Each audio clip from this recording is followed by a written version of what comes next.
The CEO's Quadruplets, by Kendra Brown. A romancely.com story. Blurb. A quadruplets pregnancy, BWWM, billionaire romance story. After a brief stint in South Africa, Isabella is set to start a family. The love of her life is CEO husband Amory, and their passionate reunion quickly leads to an unexpected surprise. She's now pregnant with quadruplets. As she grapples with the prospect of a large family, Isabella also finds herself entangled in the stress of celebrity life. Life in the public eye brings its share of challenges, and their marriage begins to feel the strain of scrutiny and temptation. As they face these trials, Isabella and Amory's relationship is put to the test. Amidst the turmoil, will Isabella find the support she needs as she prepares for the monumental task of raising quadruplets? Or will the stress be too much for the couple, leaving Isabella to be a single mother? Discover now in this interracial quads pregnancy romance novel by Kendra Brown. Chapter 1. Why start here? Why not? Isabella listened to the old couple across the aisle from her on the airplane. The old gentleman in his tweed flat cap complained in a southern drawl about visiting Los Angeles first. From what Isabella had gleaned over the last few minutes, their daughter was up in San Francisco, and he wanted to go there and work his way back down. However, his wife had already made arrangements for them to fly back to Georgia from the northern city in 2 weeks. The man grumbled in a way that made Isabella smile unconsciously. Even angry, the bulldog expression of the old man looked adorable in her eyes. It also made Isabella wonder if she would ever have a life like that. Finally able to disembark, she rolled her little carry-on duffel and toted her faded denim jacket over her shoulder as she headed toward the bathroom. Isabella and the few dozen other passengers had been trapped in that metal flying tube for over 5 hours, but her flight the day before had been 17 hours from South Africa. Sick of tiny seats and sterile air, even the Los Angeles airport bathroom was a nice change. Looking in the mirror as she splashed the cool water on her face, Isabella realized her year working in the sunshine had increased the melanin in her skin. Her skin was a few shades darker, reminding her of the hazelnut spread she liked to eat on toast. Her hair was in short dreadlocks like a bob around her face. The last time she had been in her home city, her hair was more of a short little afro that made a halo about her head. The safari-style jumpsuit Isabella wore looked rumpled in the stark artificial light, but she did not care. Her canvas slip-on shoes still had dust from Africa inside them, but the rust-colored dirt stains did not matter.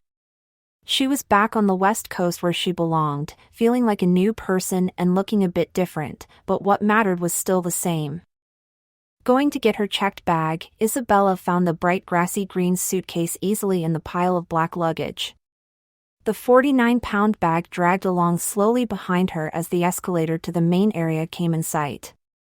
Stepping in an even pace, Isabella descended downward toward a familiar face.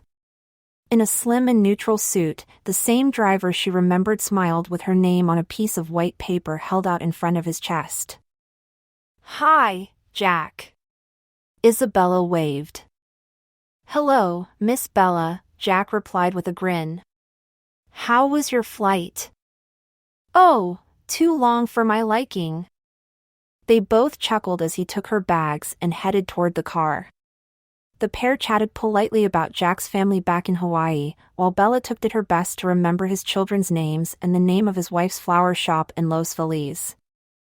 "I've been given specific instructions from Mr. Blake," Jack noted as they arrived at the parked car Bella did not recognize. "Is this new?" Bella pointed as she looked over the high-tech luxury SUV. It was unlike any Mercedes she had ever seen, but sure enough the logo sat perfectly center on the grille of the vehicle. Jack nodded. "It's the first of this kind apparently. Mr. Blake got it with you in mind.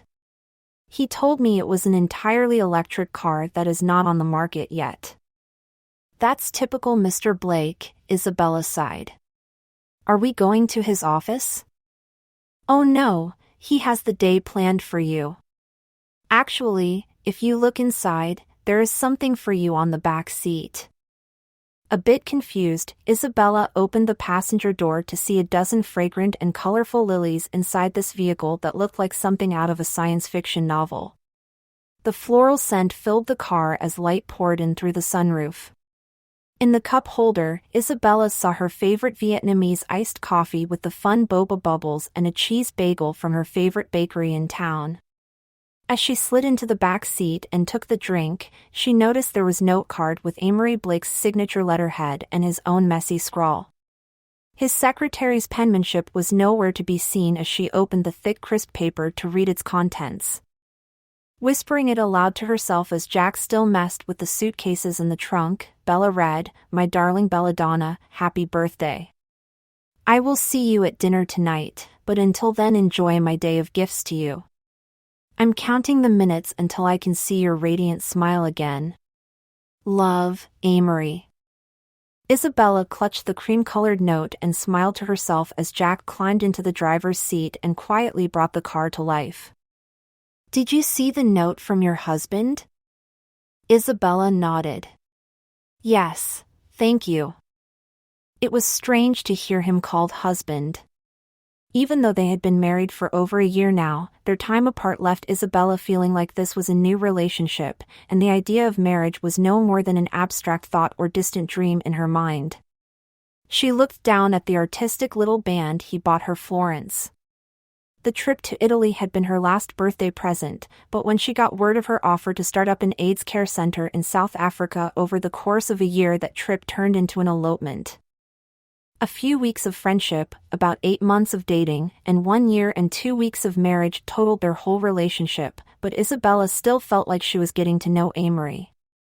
As Jack drove through the extensive airport parking lot and wove through the heavy traffic, Isabella settled into her seat and let her mind return to its hometown. It felt like a luxury to be in a car at all.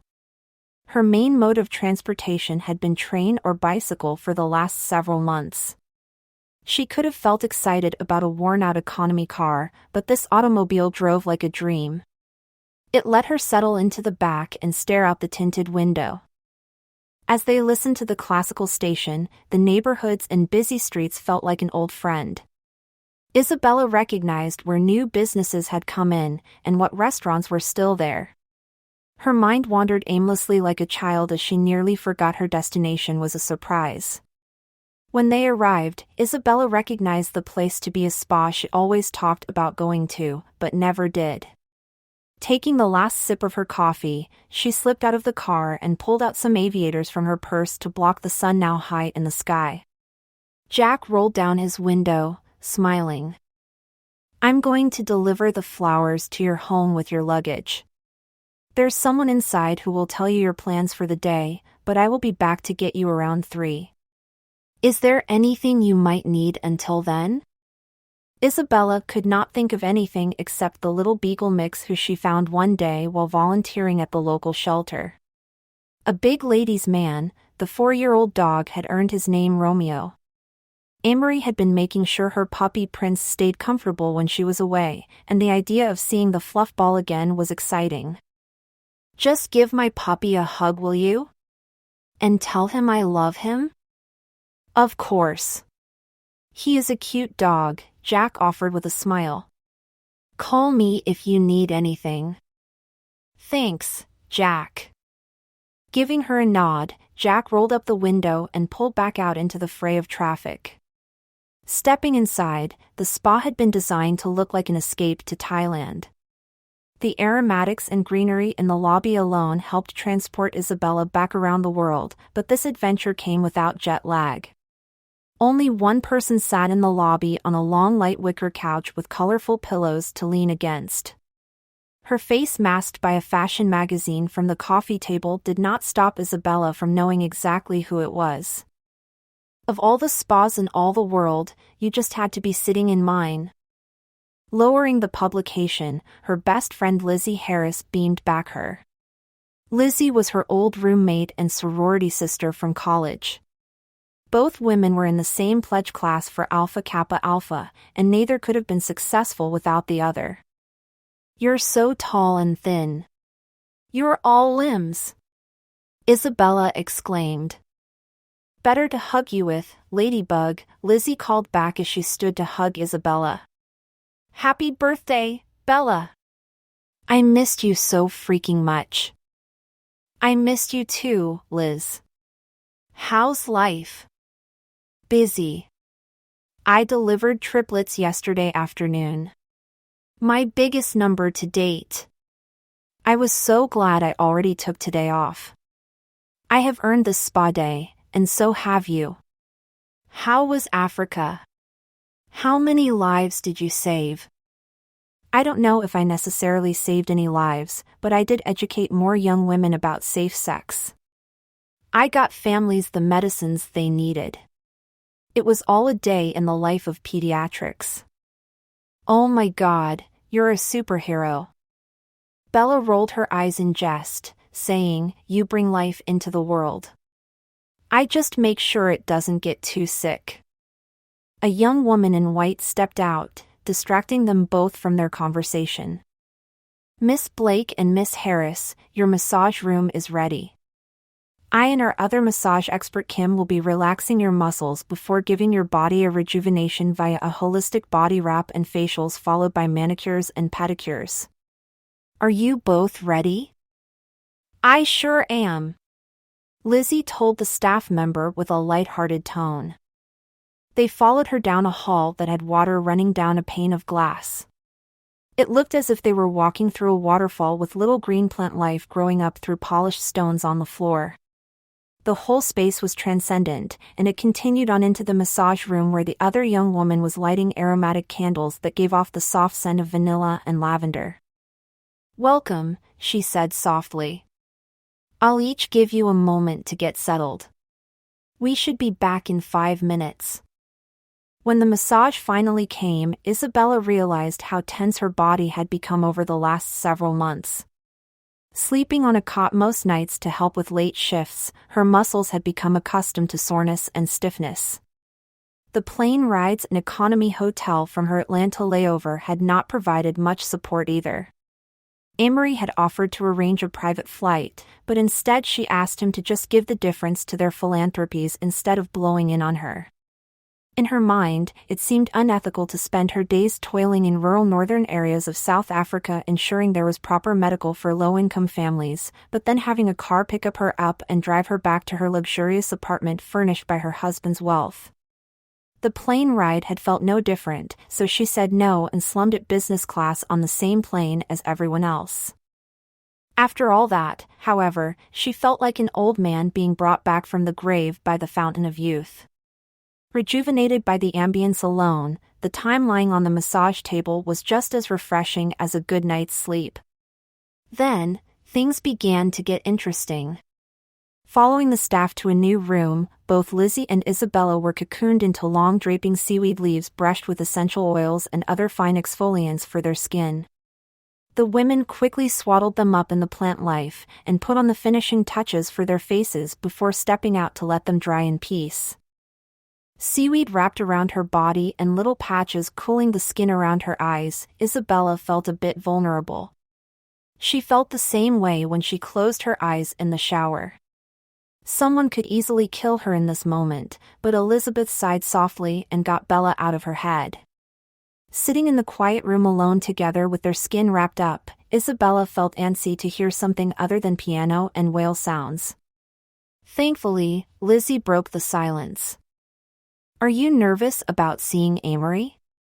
Elizabeth asked playfully, trying not to sound too nosy.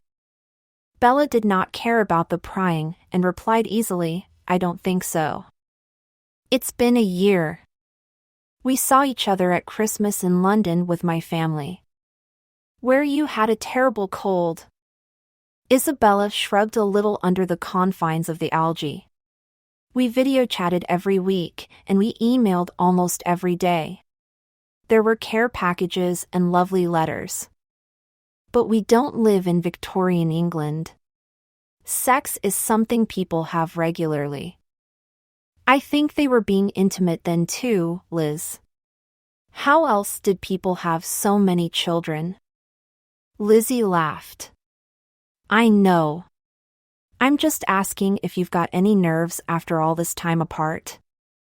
I remember how you were with guys in college.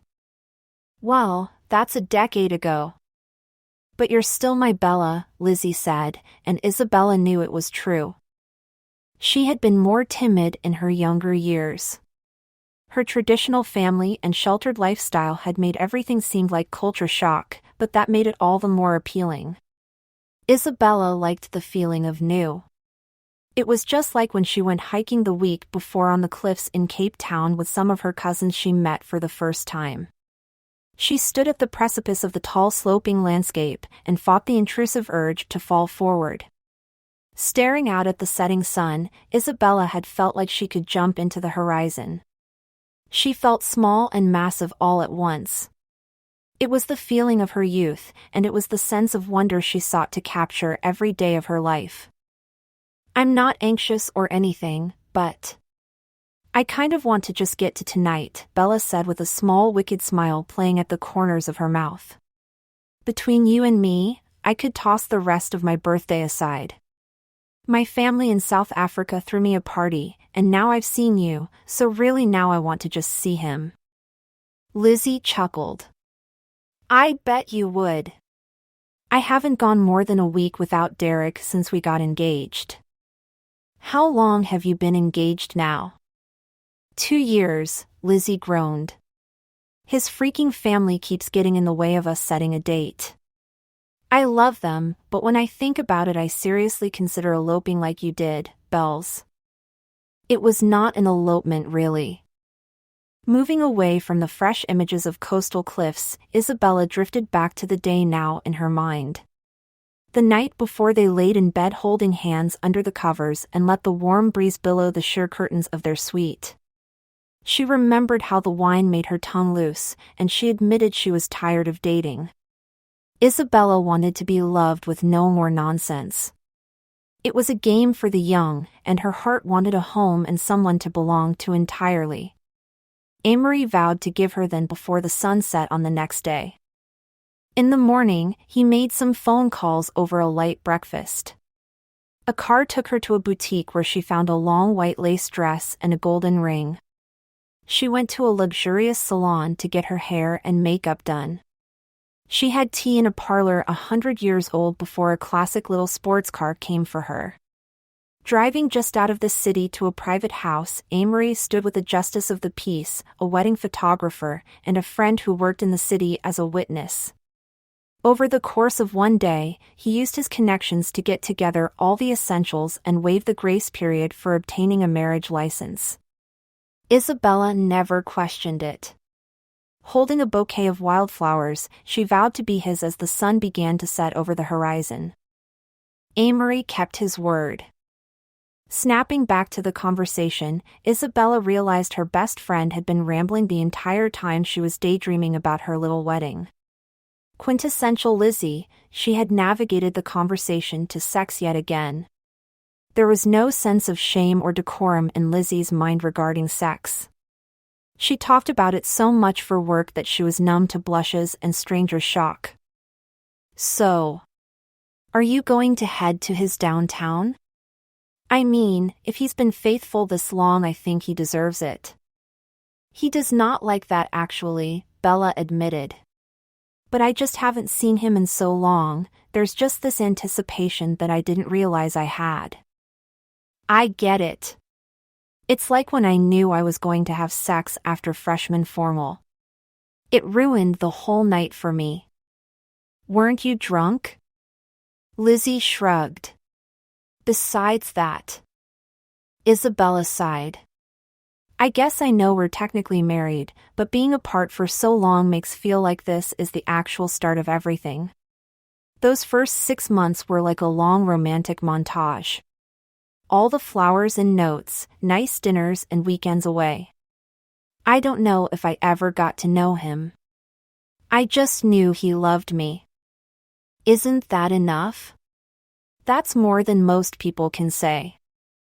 Who cares what his favorite color is? It's blue. C, B? You do know something about him. I don't know that about my guy. Derek's favorite color is purple. Oh yeah, you're right, Lizzie groaned. I have to get out of the office more. Bella laughed as she said, Oh my God, Lizzie. Right now, I just want to know, when are we getting out of these stupid leaves? Lizzie laughed with her friend, adding, I hope it's soon. I'm starving. Not much later, they were unleashed from the seaweed and given their manicures and pedicures. Isabella chose a ballet pink to put on both her fingers and toes. She had forgotten how nice a manicure could be. Lizzie was admiring her French manicure and hot pink toes as the same young woman handed her another note from Amory. Refusing to read it aloud in the presence of others, Isabella let his voice fill her thoughts as she carefully took in each written word. Belladonna, I am sure you look more lovely than I ever could imagine after your visit at the day spa. Follow your feet down the street where a lunch reservation is waiting for you, but before you go, ask Elizabeth for a bag from her and me. Love, Amory. Bella grinned, asking, So there's a bag I am to ask for? Lizzie looked confused, and then let a sudden burst of realization pop across her face.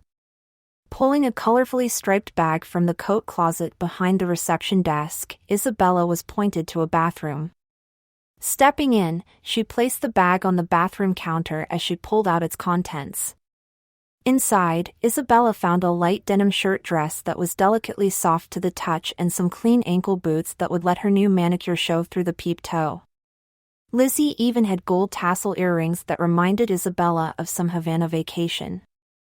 I just want you to know, Isabella called through the bathroom door, that I love this outfit. We're best friends for a reason.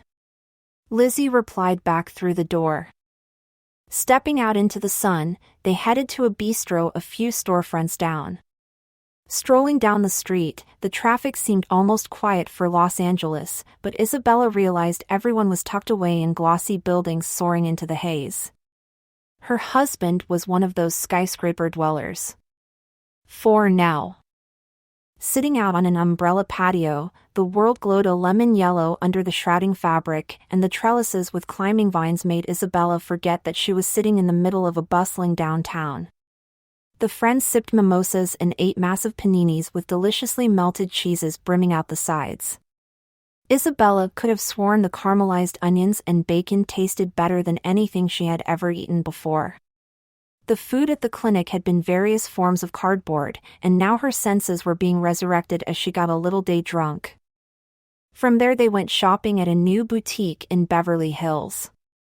Isabella felt like a kid in a candy store, but as the sun moved from its peak toward the coastline, Isabella began to feel a different kind of jitters.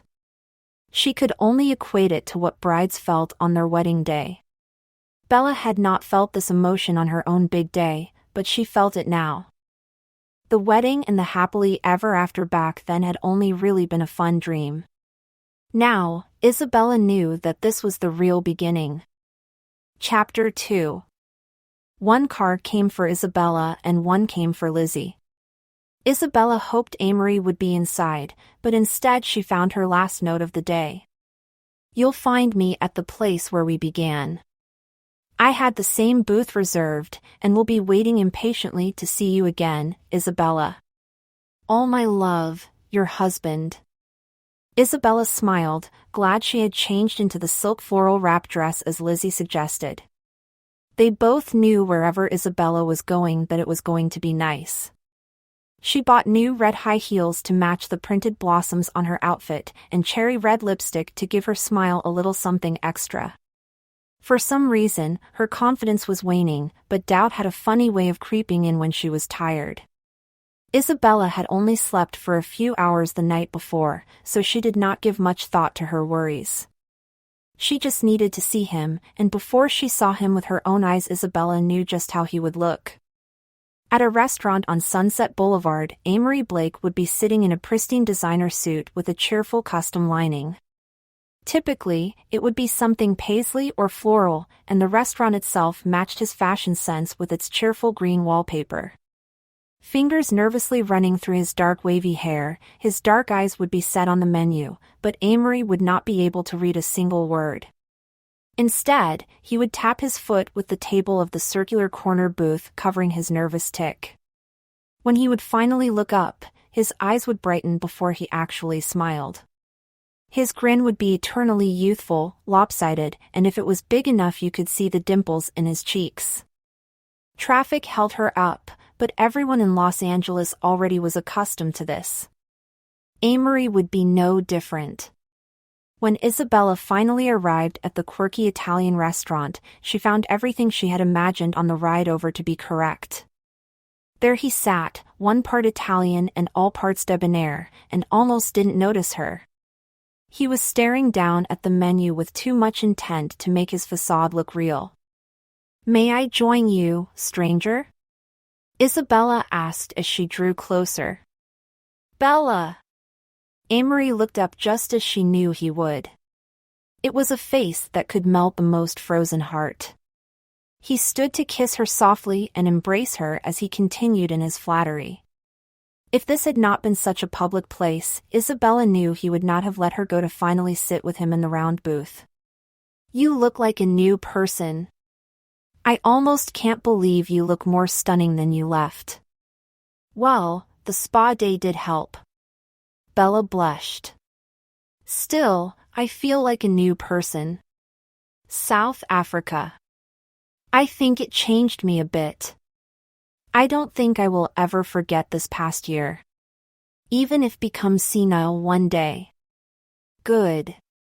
That was the point. I doubt your patients will forget you." "Did one of them give you this new hairstyle?" Bella touched her locks. "They're called Senegalese twists. Actually, I found out my third cousin owns her own salon in Cape Town. She did it for me while I was staying with her last week. She did a wonderful job." "Have I met her?" Bella shook her head. "I only met them once when they came up for my brother's baptism. This particular cousin was not even out of diapers herself." "Oh, well, I'm glad you actually get to know them all a bit better then." Bella nodded. "It was good to find my roots. My mother's family left when war was starting to overtake the country, and they have never really felt a desire to go back. After learning more of the history firsthand, I get why. If you want to go back though, just say the word. Maybe in the next couple years, I can go back with you, Amory." Amory grinned. "Sounds wonderful. Speaking of new things, I had an offer from a university in town. They want me to teach some graduate courses over the next year as a precursor to possible a full-time position. They have a couple professors trying to scale back and slowly move towards retirement, so the nursing department wants some possible candidates to take over their positions. I worked with a master class a long time ago there, but they were impressed with my nonprofit focus. They think it could add a new dynamic to the department." "That's amazing, Bella. Would you prefer to teach than do patient care?" "See, I still could do both. They run clinics with medical students, and I could help there. That means I could work with future medical professionals while having the patient interactions that I love." "Wow, sounds too good to refuse. When would you start?" "I would have a summer session to get my feet wet, and then teach a class in person and one online during the fall. In the spring, I would be helping with some mentoring for graduate students and shadow some teaching undergraduate courses. According to the email correspondence, they want to use my year just as a way for me to get a feel of what a full-time position would entail. Honestly, I like the idea of working a few days a week after working nonstop for the last several months." "Well, you don't have to work at all, Isabella. I mean, neither do I, but we are both too devoted to not work." Bella laughed. "I don't know if our marriage could last if we both did not have our work." Amory nodded in a good-humored agreement, saying, "I would go crazy after a couple weeks." The waiter came over and took their drink orders, and inevitably their whole menu order. Amory loved this restaurant because they set their menu up like a traditional Italian meal, and Isabella loved the food. She could eat their fresh pasta every day of the year if they let her. As Isabella talked about her day with Lizzie Harris, the first round of cocktails came quickly. She thanked the waiter and bashfully looked at her husband. "Honey, I've been intoxicated since lunch today." "I know. You weren't drinking while you were away. I bet one glass of wine can put you on the edge of drunk now." Bella smiled and nodded.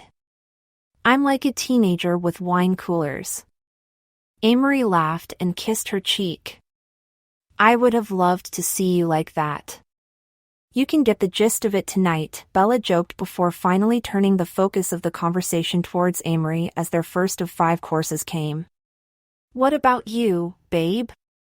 What good news do you have for me?" Amory grinned. "Do you remember that Western script my university friend wrote?" Yeah.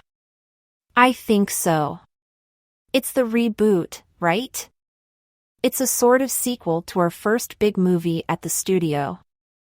The famous Western star Duke Mitchell had it as his watershed role that won him several awards and made him a legend. We got word his grandson Silas is wanting to break into acting after studying theater at some art school back east. That's cool. Are you going to talk to this new young guy about the film? Even better, he found out about it and contacted us. We've green-lighted the project with him as the lead. It's going to be a lot of young talent, and I think if it gets a good reception, we might have a franchise on our hands. Isabella could feel the thrill in Amory's eyes. She knew the one drawback from running the company was that he rarely got to be a part of the creative side of movie making. He had studied in college, but when his father was diagnosed with cancer, his dreams of creating were quickly set aside to take over the company the more his father's health regressed. This could finally be his big chance to be like his heroes. Amory Blake could become something like this century's Orson Welles. Isabella was nothing short of happy for him. That's wonderful, Amory. Thanks. The opening scene is going to be gripping. It will begin with visiting Duke's new grave, and his grandson will play his youngest son. His family was murdered by Duke's old nemesis, except for his sister who was taken. He's going to travel across no man's land in a coming-of-age story about loss of innocence and the importance of loyalty in tumultuous times. Sounds gripping, Isabella encouraged him, watching his boyish grin widen. He nodded, stabbing his fork into his last bite of antipasti as he added, "This is going to be very special, no matter what happens. I'm putting everything into this movie that I can. I hope not too much. I love this movie, but don't worry. I am still a businessman first and foremost. I won't tank the studio with his film. I have other things to invest in." "Like what?" "Like you." Isabella tried to hide her smile. It was a somewhat cheesy line, but she could not help but love when Amory said things like that to her. There was a lull in the conversation as the next course came for each of them. They each ordered a shrimp polenta that was so smooth and divine that Isabella felt like it could be eaten without teeth. The waiter accompanied the dish with a mildly fruity white wine. Isabella quickly popped off the little tales as she listened Amory take their conversation into a new direction. "Do you remember what you first told me when we met?" Isabella smiled. "You look a bit like Jimmy Stewart, the iconic actor, but you have brown eyes instead of his blue. I knew from that moment that I had to have you, Bella." No other girl thought to use a movie-related compliment. Bella joked, feeling her cheeks get warmer as bashfulness grew inside her. "None as stunning as you." Bella's cheeks and ears felt hot as she sipped her white wine, making her suddenly thankful that her melanin content disguised her sudden bout of bashfulness. Amory still unnerved her with looks like that, but it was the same smile he always gave her. His charm enveloped her entirely as his eyes twinkled and his dimples emerged with a boyish lopsided smile. They could have been at the center of a packed audience of 1 million people or standing alone in a desolate landscape, but when Amory wore that expression, Isabella knew he could not see anything else but her. "You always looked like sunlight to me. Every time I think I really know you, you surprise me, Isabella, and end up shining even more brightly than I realized. That's why when I saw this on my last trip to New York, I knew that this was meant for you." He pushed a pink velvet box across the table. It was the perfect rosy shade to match the pink from her collegiate sorority, which was a detail only Amory would have thought about. Enclosed inside on a white pillow, an Art Deco ring sparkled. Amory added as she looked the ring over, "I know we're already married, but it bothered me that you did not have the engagement ring you deserved. I thought something a little unconventional was fitting to our situation as well." An engagement ring fitting of a New York socialite from the last turn of the century, the pea-sized diamond in the center was a nucleus to an array of little diamonds shooting outward like a mosaic of a sun. Isabella considered getting some sunglasses just to look at it as the light caught on the main diamond. Lights refracted around it, and it shimmered against her husband's face. It made Isabella realize she had said nothing since she opened the box, and the main course was arriving. Isabella waited for the waiters to leave her roasted pork and Amory's beef shank before finally responding. The clink of clean white stoneware against the wooden table as the last plate of roasted seasonal vegetables was placed in its designated spot. Isabella smiled at the young man, and then turned her attention to her husband. "Would you do the honors?" Isabella asked playfully as she held out her hand. He grinned, and taking the glimmering piece of jewelry out of its box, he slipped it onto her finger with ease. "Thank you, Amory. It's a perfect fit. I took 3 of your regular rings with me to a jewelry shop in Bel Air. I wanted to make sure it was right. There's nothing more embarrassing than having an ill-fitting engagement ring. They specialize in antique rings, so if there's ever a problem we can take it there." "I feel a little speechless, Amory," Isabella replied softly as she sipped her wine. "It seems a shame that men don't get rings, especially now that I have something so bright." Amory smiled at Isabella, seeing the wine inside her was starting to take hold again after the food had held her intoxication at bay. "I need a new watch, so maybe you can help me pick out a new one sometime soon. We can imagine we're Adventists buying engagement watches." They both laughed lightly as they continued to eat the fanciful plates in front of them. The waiter stopped by to fill their glasses with the red paired with their meals, and left them in comfortable silence as they tried to finish the food before it grew cold. After finishing her decadent main course, Bella looked down at the pair of rings on her finger. It still felt alien to her. Her original band was designed to look like a willow branch knotted onto her ring finger. It paled to the finery adorning her hand now. The circular rock shimmered under the candlelight, which only enhanced the sun-like design of the ring. The pair of rings were harmonious in their designs, but the new ring eclipsed anything else Bella would ever put on her hand. She did not even want to consider the cost of this one piece of jewelry. She learned early on in their relationship it was best not to ask for the sake of her own sanity. "A toast," Isabella heard Amory say. "To our second beginning.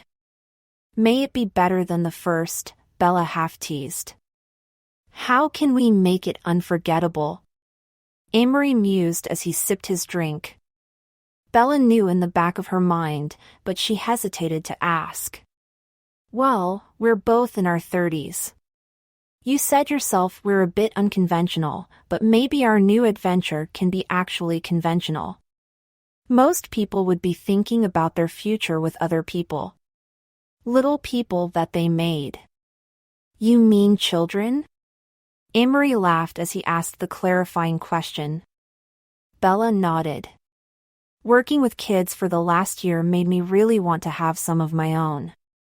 Amory, I knew we talked about us both wanting to have a family one day. It's part of the reason we just went ahead and got married, but I just wanted to be sure that was what we wanted right now." "Bella." Amory sighed as he took her hand under the table resting on the leather booth seat. I never questioned myself when I asked you out. I did not wait to say it when I knew that I loved you. I knew it would be foolish to wait another day to marry you after you suggested it. Every day with you in my life proves those were good decisions. I've followed my heart every step of the way.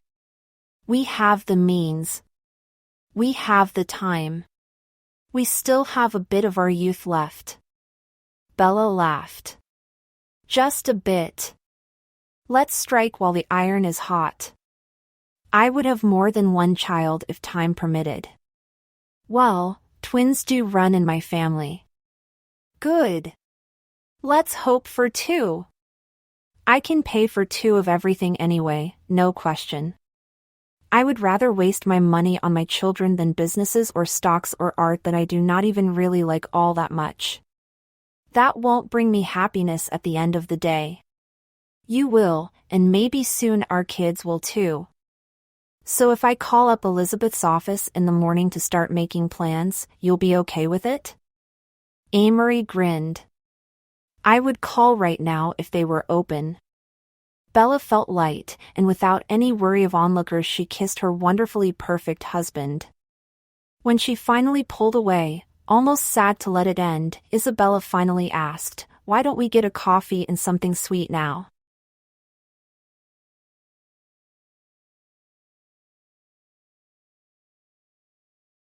Chapter 3.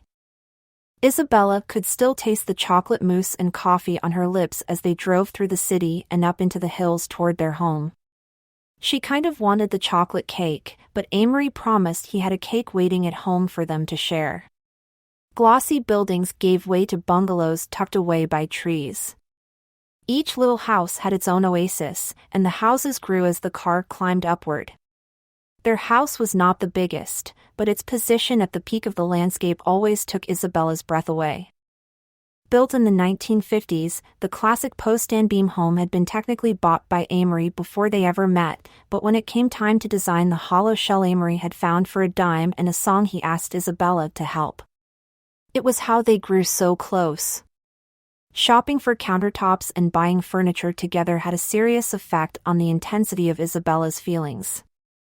It made her feel like they had been together for a decade, and the feeling ended up being mutual. Amory loved the quintessential design of this period home and the modernity of the open floor plan.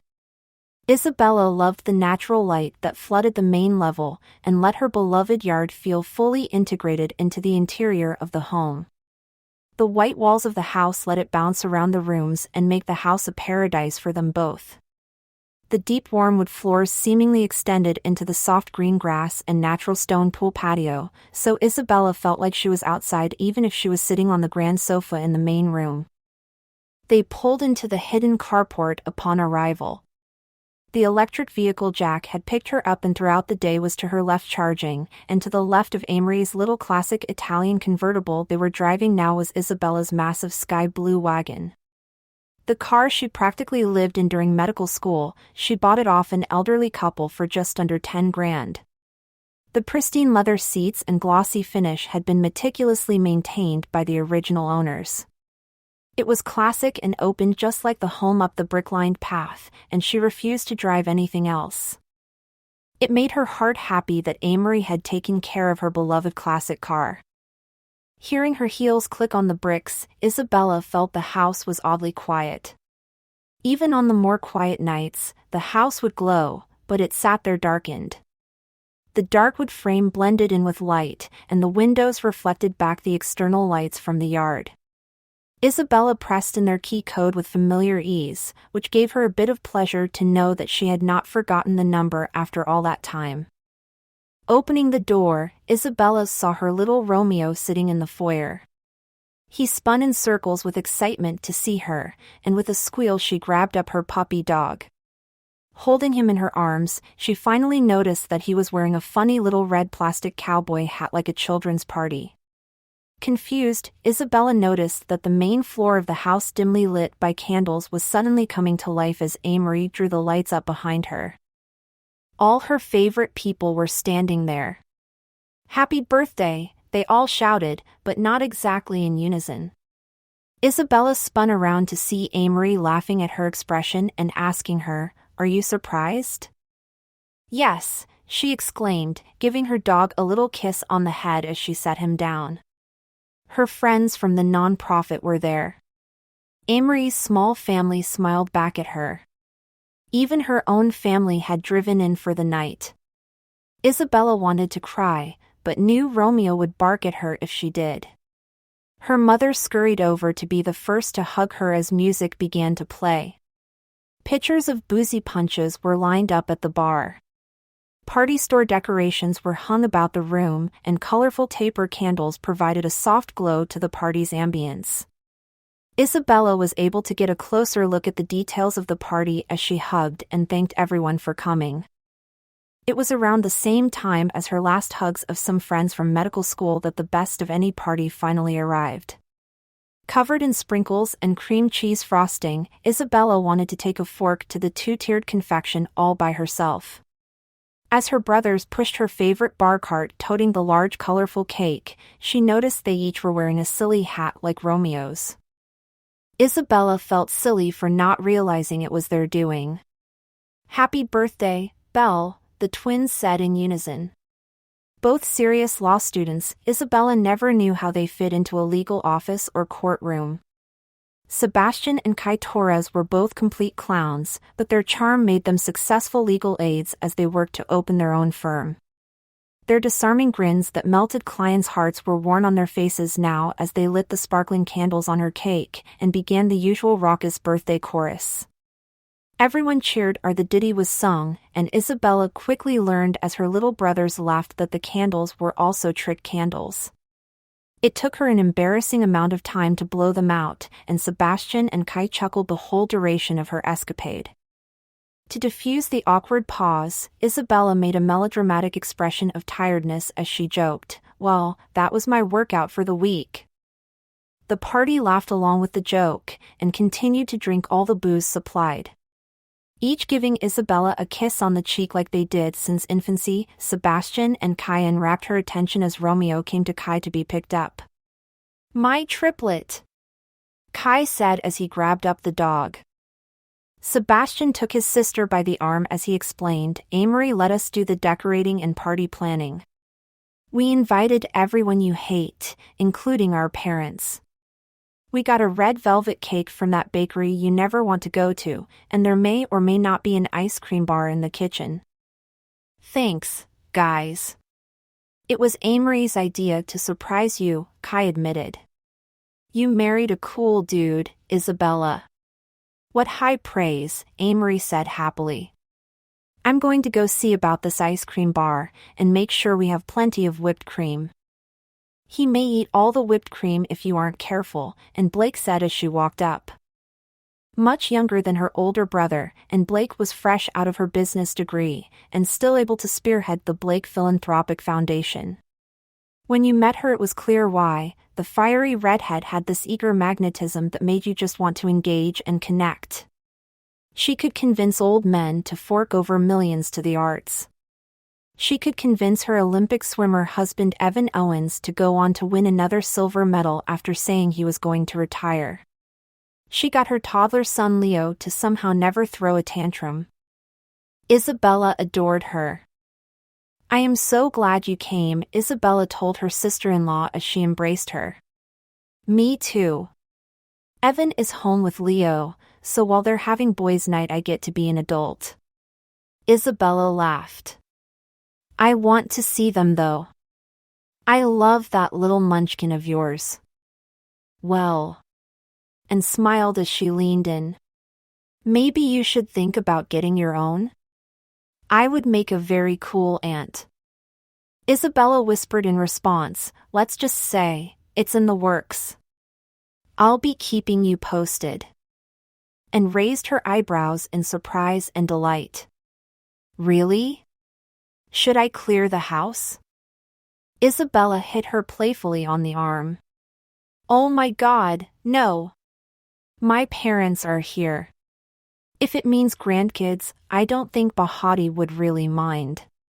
It was a true story that her mother asked when she was having children as soon as she knew she was married. There was no offer of congratulations or words of surprise. Isabella could still hear her Afrikaner accent in a businesslike monotone as she looked her down across the dinner table. The tiny South African had been dying for grandchildren ever since her own little birds left the nest. Isabella's father liked the quiet, but Patrick Torres also liked his wife to be happy. It just made his life easier. Isabella was thankful that her parents were not in earshot of the conversation she and were having and cut them both a piece of cake. Instead, they were talking with Amory's mother by the bar where Patrick was trying to pick a drink for himself. As she moved closer, she heard how the conversation was going. Torres is such an interesting name. Are you related to the candy-making chef with the same name? Amory's mother asked awkwardly. It's Spanish, Patrick said with a slight frown. My ancestors were sailors and free men who helped with the colonization of Central America. That had to be awkward for them. Isabella heard the woman laugh and wanted to die. Her parents were graceful about it, but Amory's polite salvation of his mother still did not stop Isabella's gut from wrenching into a twisted contortion inside her. Mom, I don't know if we can talk about awkward names. My name is a bit ridiculous, is it not? Oh, Amory dear, I think you have a darling name. Bahati said as she pinched his cheeks. Almost as sweet as the ice cream I am going to go get right now. Isabella watched as both her parents disappeared as Amory distracted his mother. You have a name from classic literature. Fitzgerald crafted it into creation? Who better than an American novelist of such fame? I could have named you Absalom if you preferred. Amory sighed. Mom, Amory was the kid of a socialite who spent most of his life futilely chasing women. I hope I don't have that misfortune. Their eyes met across the room, and Isabella smiled. The knowing glance melted away the chaos and anxiety inside her mind for just a moment. Isabella felt calm again. Stepping toward them, she motioned to the empty couch, saying, "Why don't we all have a seat here? I would hate for the sofa to feel left out of the party." And laughed, a bit tipsy from the whiskey punch available as she replied, "Sounds good to me." Plopping down, they all found their seats in the arrangement of furniture. A good deal of people had wandered out to the lovely garden where the pool glowed from electric lotus blossoms that floated across the surface of the water. Fortunately, Isabella could feel the springtime breeze from her spot on the sectional as well as see almost all of the party unfold.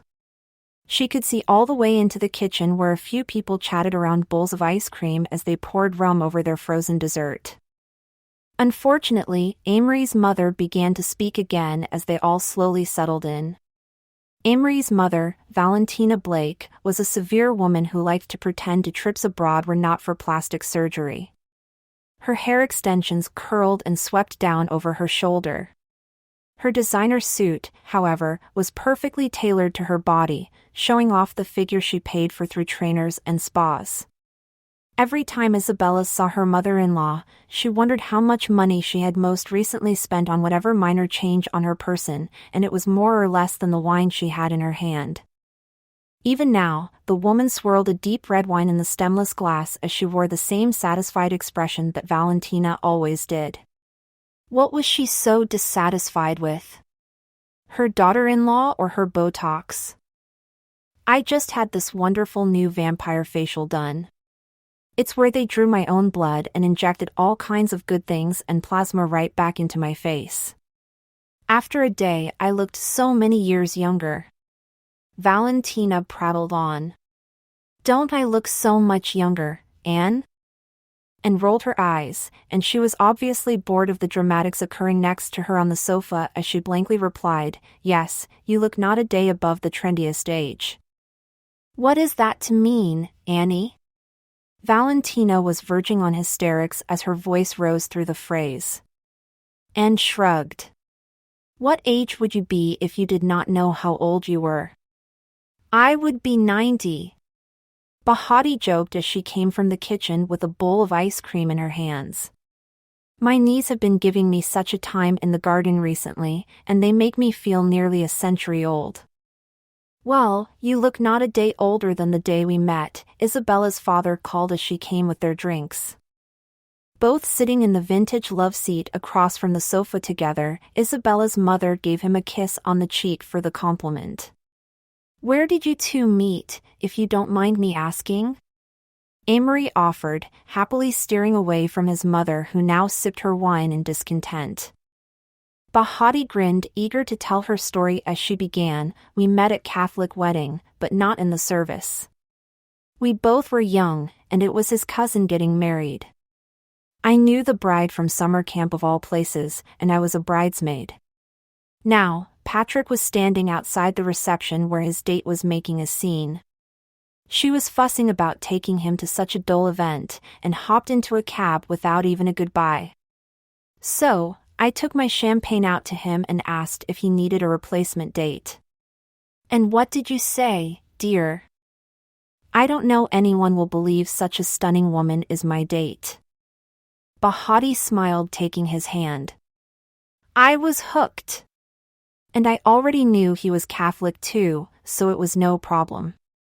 My parents had always been adamant I marry within the church, but I never knew I could find a man other than a celibate priest in the Catholic Church before that wedding.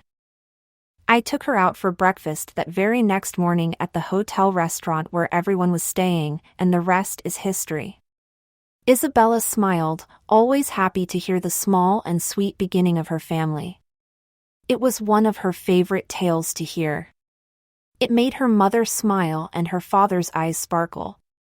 They looked younger as they spoke about their origins as a couple, and it made Isabella feel younger too.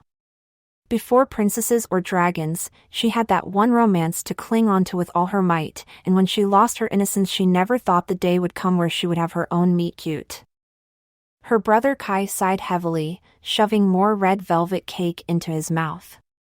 He was not as enthused about hearing the same story for the 100th time, but he did like cake. Isabella's eyes crossed glances with her baby brother, and her knowing look got Kai to smile and look a bit more pleased with their parents' lovey-dovey nature. Letting her thoughts wander away from the conversation of the circle around her, Isabella looked around to see the 20 or so people there were having a good time. Everyone was laughing, enjoying the cocktails and ice cream bar, and admiring the finished house. Her brother Sebastian sat at the dining table with Romeo in his lap as he talked with Lizzie and her fiancé.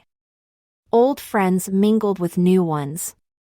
As tired as she was, Isabella felt like she was really home with all these people around her.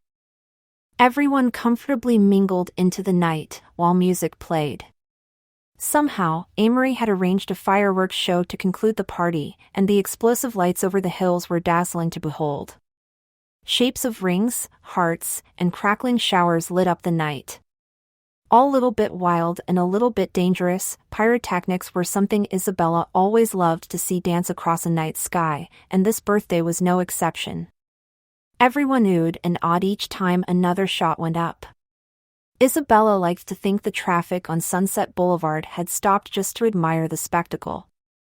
As the fireworks reached the lull before the big finale, Amory found Isabella in the crowd standing in their backyard. I had to pay to get the whole hillside soaked in water. I wished you had seen the teams of people who came with the tankers of seawater to soak it all. I can't believe you did this. Bella beamed with the same childish excitement she always had at firework displays. I know how much you love fireworks, Amory had whispered. Not as much as I love you right now, Mr. Blake. A look of success lit up Amory's face as she kissed his cheek much in the same way her mother would kiss her father. It felt good to hope that it would be another piece of the puzzle to ensuring their marriage lasted through the decades, and it would begin with Isabella's birthday. The party fizzled out after the alcohol was gone and the last firework sounded off over Hollywood Hills. Even though it was quite late, her mother had insisted on helping clear up some of the trash and put away the leftover food in the kitchen. All the Torres siblings helped to make sure that the tasks Bahati Torres saw important were cleared away, so finally they all could say their goodbyes. Not soon enough, Isabella was standing barefoot on her front steps hugging her parents goodbye. Her brothers and parents all came together, and as the men wandered toward the car coming out the garage, her mother lingered. "If you really would like to, Mom, you can stay here in one of the guest bedrooms," Isabella asked as a formality to appease her mother. "Oh no, Bella darling, we are staying with your brothers in Malibu. I hope you'll come see us for lunch tomorrow." Bella smiled, knowing her mother's words were more of a command than a kind offer. "How about that taco place Dad loves?" "Oh, that sounds lovely, darling." She nodded, giving her a quick kiss on the cheek before sending her toward Bella's father waiting patiently by the car. She waved as her brother's car drove slowly down around the circle and down out of the open gate. As the large metal door rolled back into a locking position, Isabella knew the party was over. The remnants of her party gathered in the corners of the main room. They let echoes of the occasion remain even with the guests gone. Multicolored confetti sparkled in the faint light coming off the backyard lanterns through the walls of glass. The ribbons of crepe paper hanging along the length of the room were starting to unstick and fall to the ground. Candle wax dripped and cooled as plumes of smoke wafted in the air as Amory blew out the candelabras about the great room. Romeo was asleep in his little house just off the terrace.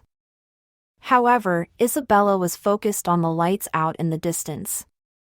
The glowing electric embers from the fire that was Sunset and Hollywood Boulevard. Isabella swore on the clearest nights she could see the ocean in the far distance if she leaned over her bedroom balcony. The city with its skyscrapers and many districts seemed endless from up here, but all that mattered was the fingers finding their place on her hips and the arms wrapping around her now. "There are just a few minutes left of your birthday," Amory whispered. "Is there anything else that you might like, Belladonna? Anything at all?" She laughed a bit. "I think there's something you want." His lips began to find themselves in the crook of her neck, and as Isabella closed her eyes she felt herself melting at the sensation of his breath on her skin. There was something almost voyeuristic about standing there in front of the city. Nobody could actually see them. She knew that. Their house was just a dot on a distant hill, but it thrilled Isabella to have the illusion of possible exposure. Turning around, she looked into Amory Blake's hungry eyes. The darkness of them seemed more intense in the pale faint light. What did he look like to her? Did she have the same sense of want written across her face? She hated to break the moment to ask, and so she merely kissed him with the hopes his lips would give her a different kind of answer to her question. She felt the effects of long-held promises and primal desires in the force of his lips. Isabella could taste the sweetness of dessert and wine. Breathing in as the kiss deepened, she smelled the faint hint of body heat mixing with his favorite cologne. It was all just so intoxicating, and it was more potent than any liquor or drug. Amory drew Isabella into his arms. She had never felt so safe as she leaned into him with her arms draped around Amory's strong broad shoulders. He made sure not to rush to the stairs as his eyes never left hers. "Did I do this on our wedding night?" "I'm sorry, but I cannot remember," Amory asked in a quiet tone. Bella grinned at the memory. "I think you drank too much at dinner. You stumbled, and so I propped you up."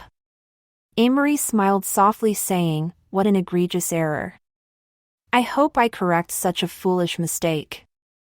I think you are making up for it right now." Taking her upstairs, they found themselves in the master suite they had built together. Amory letting her plan it all out, the room became her dream oasis, and Amory himself was just as integral to the dream as the impeccable bathroom and palatial bed. In the corner, one of her Marvin Gaye records spun around and echoed out a smooth melody. The decorative lanterns on their bookshelves were lit, and the faint scent of jasmine hung in the air. At some point in the party, Amory had snuck away to prep this moment, and Isabella was grateful. She was eager to prove it as well.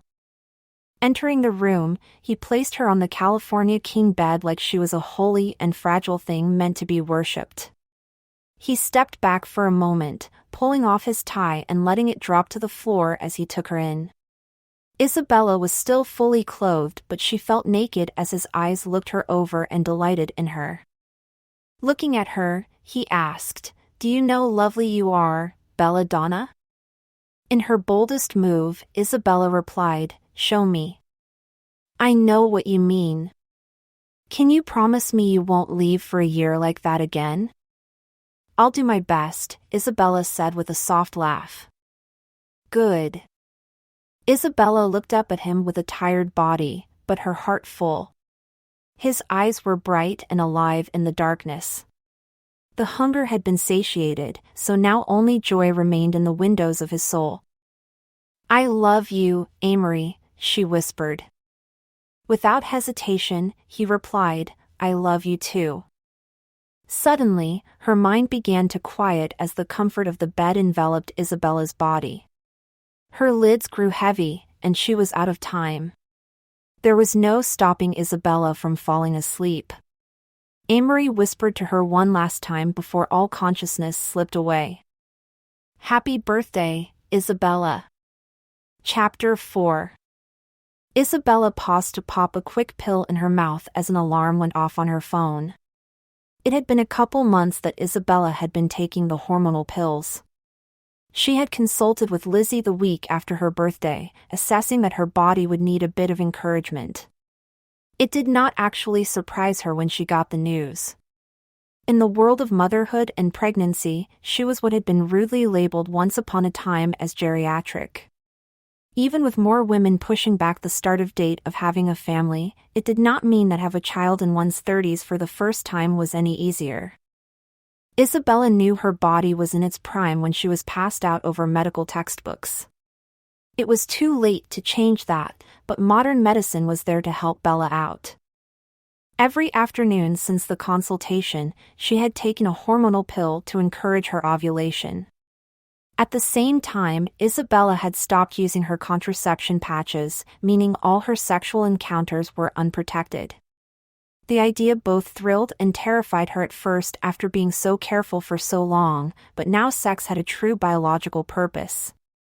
The idea of romance became pushed to the side as intent drifted to a new place, moving away from the usual sole intent of pleasure and/or intimacy.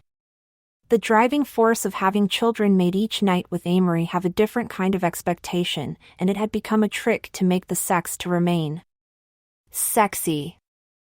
Today, however, Isabella was setting up her office at the university. She had her pink and green sorority alumni decor scattered along the one shelf left by the last owner of the tiny corner office. She had plastic bins ready to be filled with paperwork on the lower levels of the tall wooden structure. Isabella felt happy to adopt this one bookcase, and knew it was lucky that she didn't actually have to move it into the space herself. Thinking it over as she unloaded more boxes, that may have been the same reason it was left behind. A picture frame of her family, a picture from her wedding, and her degrees filled the white space on the wall next to some watercolors she found at a flea market just for this new office. Adjusting the cactus she also bought in the window, Isabella poured a bit of her water from her bottle into the soil around it. Looking out, she could see stray students and tour groups across the student center lawn. It was a nice view that Bella could already appreciate. However, her head had been sore all day. Isabella never had issues with headaches quite like this one, and it had her confused as she had been mulling over the other symptoms. After having breakfast, she had also had to stop by the coffee shop to get a muffin. Plus, her breasts had been a bit tender when she wrestled them into her bra while getting dressed earlier in the day. Sitting down in the floral settee she brought from the house, Isabella stared out at the grass, and thought about what could be making her feel so cloudy. Was it the new medication? "Hi, Dr. Torres," the grad student working the front office for the summer said as he knocked on the doorframe before shoving his hands back into his jean pockets. "I just wanted to get your calendar for your summer course." I was printing up the other syllabi, and I thought you might like me to do yours. Yes, thank you, Steve. She fished through her bag and pulled out the master copy of the syllabus she had typed up the week before. Could you use pink or green paper? Whatever you have, a larger quantity is fine. Sure thing, Dr. Torres. And Steve? Yes? You can just call me Isabella, or Dr. Bella, or whatever, if that makes you feel better. Of course. Dr. B. Bella smiled, saying, I like it. The boy disappeared, and Isabella was left standing there thinking over a few words from the conversation. The calendar, the pink paper, or just thinking of the student as a boy. All these sang out in her head as Isabella looked at the clock. She was technically on lunch break, but she had to find a pharmacy. Grabbing her purse, she made a break for the exit door. She was not sure if someone could feel more idiotic than she did as she sat there on the toilet within the confines of the stall around her. Why had it taken her so long to put all the pieces together? These symptoms had been building for the last week, but it was only now as she waited for an informal answer from a plastic stick. It was only going to be a minute more before the results became clear. Isabella's conclusion for her obliviousness was that pregnancy had to be making her ditzy. She had known for other friends to lose their minds while pregnant, and it had seemed as such an oddity until it now began happening to her already. Such an oversight was entirely out of character for her otherwise, but Isabella knew that she had been no exception. The sound of someone else using the bathroom on the nursing department's floor echoed around the tiled bathroom for a moment before the room was quiet again. Isabella never expected for such a momentous occasion of her life to take place in a public bathroom. She had no time to find a more private location to do this, and she certainly did not want to christen her new little office by messing with her own urine at her university-provided desk. The idea of it made her shudder. Isabella sat there on the toilet somewhat afraid to move. She stared at the little bars on the stick. It seemed insane that something so small could be so significant. The nausea and the sore breasts finally made sense, and the extra little pooch in her stomach was not just bloating from all the carbohydrates she had been consuming. Isabella was actually pregnant.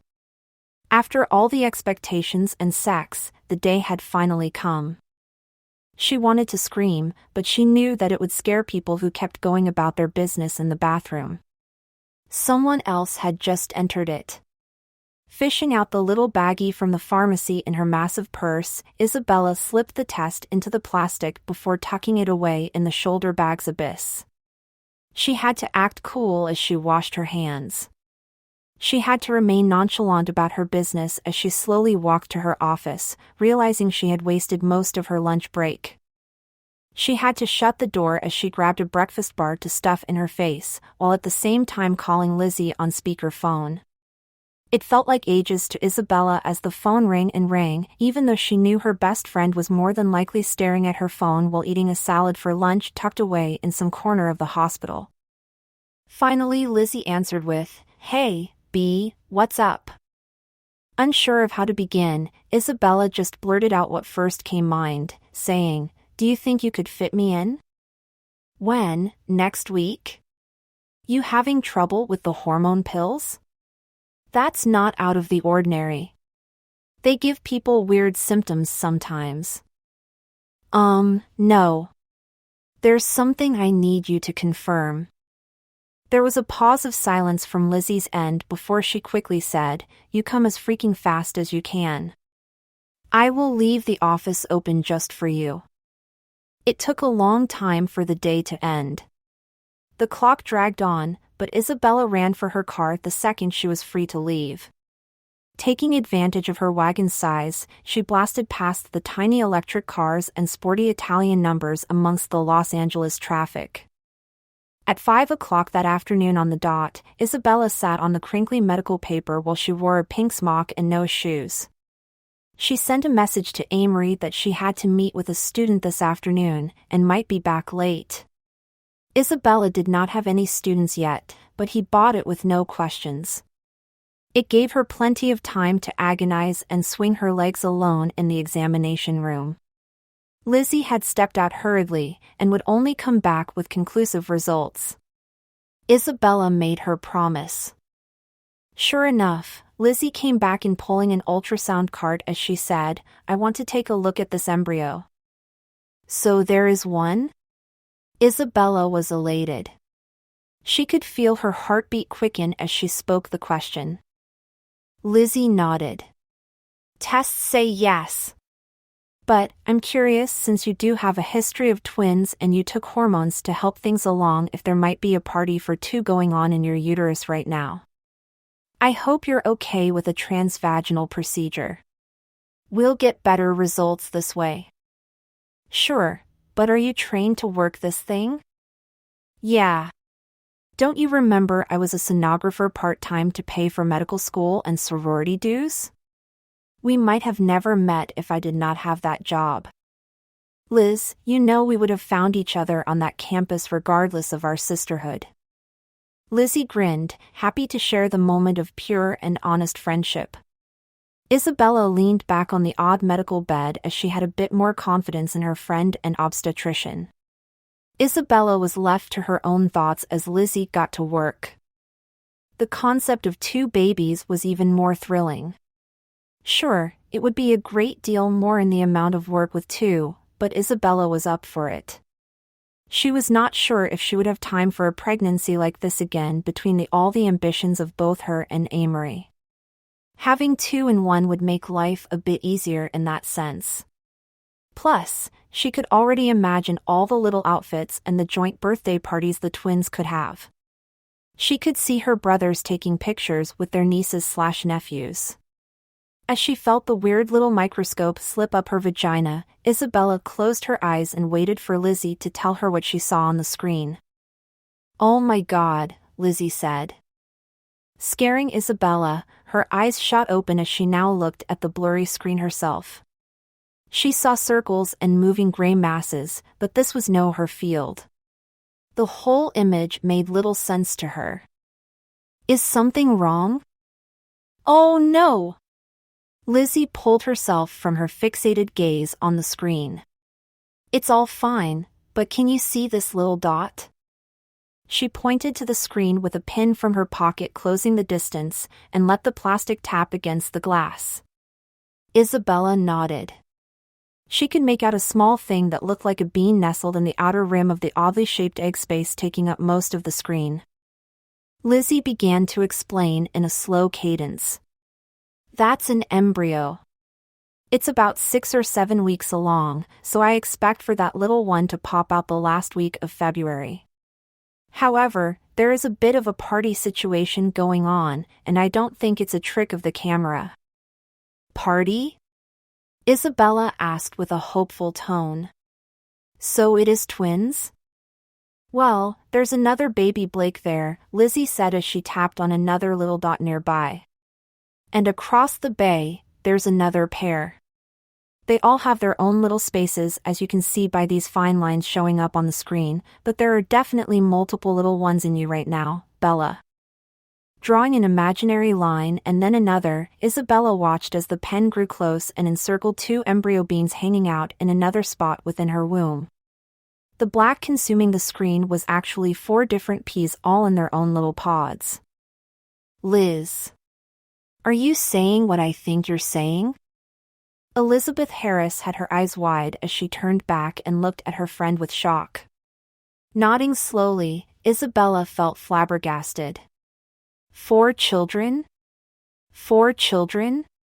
She had never imagined having so many children total. She wanted 2, maybe 3, but 4? The idea of having them all at once felt daunting. Isabella took Lizzie's hand, suddenly nervous about the future. "What am I going to do? What's next?" Isabella said weakly. "I'm sorry, but tequila shots can't solve this one." Thinking of work at her new teaching job, Isabella asked her friend, "Will I have to go on bed rest?" Lizzie pulled the microscope out of Isabella as the image was sent to the printer in another room. She thought it over as she went from being a friend to a medical professional speaking to a patient. Based on your health, I doubt you need to go to total bed rest just yet. You are verging on a geriatric pregnancy based on age, but it's the lower end of that. Based on the amount of multiples, I suggest we do a scheduled cesarean section. That is common practice for so many multiples, which my natural mothers never quite understand. However, it is safest for mother and babies to avoid any vaginal tearing or complications by just arranging the C-section beforehand. I will make you an official appointment here at the office at some point in the next few weeks. I will message you a couple options tomorrow, and you let me know which one to book.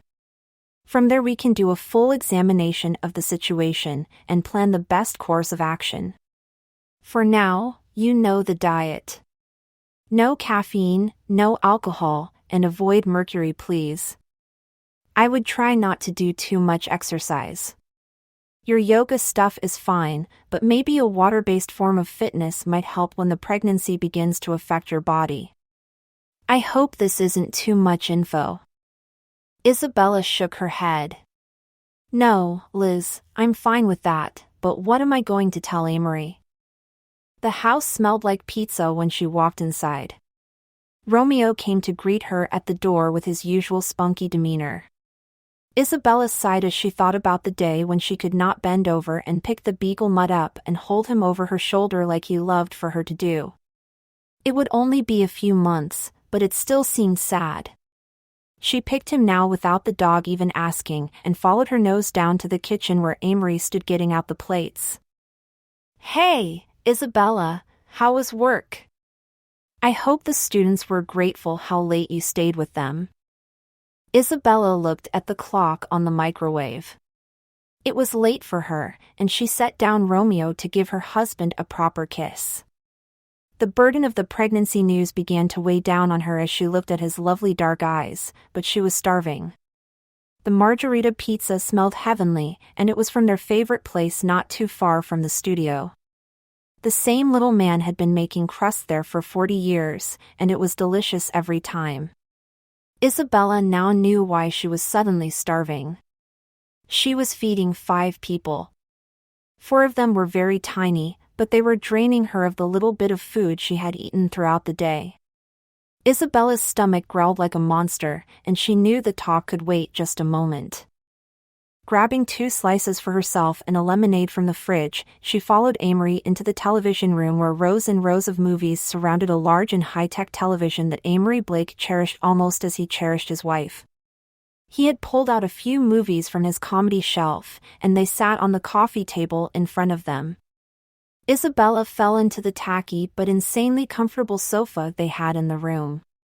She could place her plate on the armrest and sit her drink in the cup holder of the black monstrosity, but it felt like a cloud underneath her as she shoved pizza into her face before Amory could notice that she was making a pig of herself. I was thinking something funny tonight. I don't know why, but I feel like I am in a good mood. I don't want a drama to ruin that for me. Amory told her as he sat beside her on the couch. Would a classic work? This is actually on the National Film Registry. It's a satirical take on Western films with a lot of gag comedy. I know. We watched it the first time we ever had a movie tonight together. That's right. It is a favorite of mine. Isabella smiled. Speaking of favorites. I am your favorite person, right? Yes, of course. You are my belladonna, my beautiful lady, Amory answered before taking his first bite of pizza. So, if I ask you not to freak out, you would not, she said, chewing on another bite herself. Why? You aren't leaving for Asia, are you? Isabella shook her head. No, no, no. That is not it. I just have some news and I don't want you to freak out about this because I'm already pushing my limits on my freak out meter. It's not bad, but it's a lot. How much is a lot? Amory asked with a furrowed brow as he grew less excited and began to shift to concern. 4. That's not a big number, Bella. It is when you're having 4 children at the same time. What? Is Lizzie pregnant? Are 4 of your students all having kids right now? No, I am. Me, Amory. I'm pregnant with 4 little embryos in my uterus right now. I stopped by Lizzie's this afternoon. I lied about the student mess. We did a transvaginal ultrasound, and we counted 4 tiny buns in my proverbial oven. Amory looked like his face had frozen into place after hearing the word pregnant. His eyes were wide. He remained silent. Amory being still as stone made Isabella start to grow anxious. Are you okay? Isabella asked. I'm happy. I'm very, very happy, but 4 is a big number. I don't want to freak out for you or for me. I may start spiraling if I do. She reached for his face, letting her thumb brush against his scruffy cheek. He closed his eyes and leaned into her touch. Both of them now had emotions swirling inside themselves and between themselves. It was a lot to take in. Isabella still had not gotten used to it herself, so she could only imagine what bewildering thoughts were racing through her husband's head. Still, this single moment and single touch from Amory somehow made everything feel a bit more bearable. You know what the one thing I keep thinking right now and is keeping me from panicking? Amory finally said. What is it, dear? At least we're rich. Bella laughed. Amory. I think we're going to have to get a new place. I know. It's not really baby-friendly. There aren't enough bedrooms. That too. Amory sighed. I'll contact my guy in the morning. I'm sure we can find something nice. And preferably in this neighborhood. I really like the Hills area. The commute gets crazy otherwise for either you or me, and I love the views we can get from the hilltops. I agree. Good, so should we watch this movie? Isabella asked. I don't know if I can now. I can't stop thinking about all the stuff we have to get. Let's worry about that when we have more information. For now, I want to have a good laugh with you. Okay, Bella. Amory leaned toward her, kissing her with a tenderness that made her melt. They both smelled like tomato and basil now, and it made Isabella crave more pizza. Even more, it made her want to never let his kiss end. It felt like happiness and pure love. It felt like Amory. Taking her plate in her lap, Isabella held Amory's hand after he started the movie. The reassuring touch kept her warm and comforted. Intertwining his fingers with her own, Isabella finally relaxed into their evening together, with the future finally seeming brighter as the opening credits began to scroll across the big screen. Chapter 5. It was 1 week into Isabella's pregnancy, and she already missed her morning coffee. However, her first week of classes were done, and she now had time to rest alone. Her student group was small and interested in her class and hearing about her traveling and nonprofit work in the past. The young men and women were all great, but so many personalities and new ventures working together made life have a bit more strain as Isabella still worked through the early stages of her pregnancy. The day off from the university after the first taste at the teaching lifestyle seemed like a well-won prize, but her well-meaning husband had other ideas. Amory took the day off after Isabella's suggestion. In honor of the not-so-special occasion, he had surprised her with his signature homemade berry waffles, but it ended up not just being a romantic gesture but bribery as well. There was an opportunity to view a home before it hit the market, and Amory really felt like the moment was serendipitous for them between the pregnancy and the place becoming available. The seller was a business acquaintance, and the place had not been staged yet. However, Amory Blake used his classic charm to get the perky and youthful realtor to agree to an early showing. It was Isabella's day off, so it seemed perfect to take a drive in their fancy electric sport utility vehicle that Isabella still considered unreal to go see a home that lay between Beverly Hills and Hollywood Hills. They loved the neighborhood they had now, so not leaving Hollywood Hills made Isabella already fond of the place before they even reached their destination. Driving towards the Laurel Canyon area on a perfect breezy morning in her favorite white shirt dress and Panama hat, Isabella felt a bit like she was on holiday. Amory himself wore a modern Hawaiian-style shirt that he left just a bit open with classic black sunglasses, adding a touch of mystery to his sex appeal. Isabella was tempted to say screw the house showing and drive up the coast to find a cute hotel room that they could ruin together. However, her practicality told her that this was important.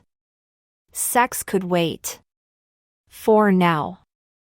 When they arrived, it seemed that the house was a bit out of place. When they started heading toward the canyon, the Georgian-style mansion looked like the little sister to the White House in Washington, D.C. The front porch had a large white set of marble columns that were 2 stories high. The wide front doors felt grand and almost austere as they stood there waiting for the young realtor who was brokering any deal with this specific property. Isabella felt intimidated, but she could not deny the beauty of the home. It was almost a palace, and the idea of living there made Isabella feel like royalty. Finally, the realtor came, greeting them warmly with bright professional smile. The prim young woman unlocked the door, and Isabella stepped into the mansion. It looked like something off television from the outside, so it made sense why Amory had found it so appealing. The inside was another story. Needing updating, the carpet was an off-color that reminded Isabella from another era. All the walls had been primed a crisp white, so as they walked down the hall Isabella began to imagine how she could make things more suited for the current century. This home has been lovingly cared for by the same family for nearly 3 decades, the agent chimed. Underneath the carpeting is beautiful hardwood that can actually be seen in the parlor just ahead. Sure enough, the light-toned floors and bright white walls of the open living room that flowed into the kitchen space made Isabella excited. She imagined sitting in the room on Christmas morning with her children in front of the large vintage fireplace. She could see the garden out the row of tall windows lining the far wall. She could see their artwork from their current house still fitting in at this place. A phone rang, and the realtor jumped a bit in surprise before saying graciously, "Forgive me, I must take this. Feel free to go look at the darling eat-in kitchen." Before Isabella could respond, the woman disappeared. Amory stepped closer to Isabella to whisper in her ear.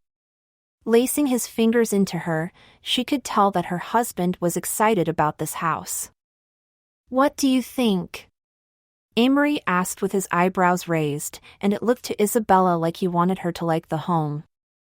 It was lucky for him that she actually did, but her trepidations were still there. She was always one to analyze every detail, and Amory thankfully loved her for it. She looked about the room, pretending to muse before finally responding. "It would be a bit of work. Do we have time for it? We have the money for it. I've already called some people. I have a contractor ready to make all the necessary changes in 2 weeks, but I wanted your approval first." Isabella laughed. "Well, the home is stunning. The bones are good, but is it too much?" Amory raised his eyebrows as he joking asked, "We're having 4 children, Bella. Is that a concern you really have?" She shook her head, smiling. "No. I guess I'm just not used to this much house. I mean, I grew up in a military house in San Diego. It was practical, not palatial." Amory grinning, he led her into the aging kitchen as he replied, "I know, but it's 6 bedrooms with an office in the main house. By the pool outside is a guest house with 2 smaller bedrooms, so your parents could stop by whenever they pleased." "Mom would like that." "I know. You should tell her that. She might like me more. Isabella playfully hit his arm as she made note of the kitchen's layout in the back of her mind and saying, she likes you well enough. She's still upset I never made an honest woman out of you in front of God. Isabella shrugged. My family is extra Catholic. So what? Our wedding was enough. Amory leaned against the long breakfast bar as sunlight poured around him from the dining nook behind him.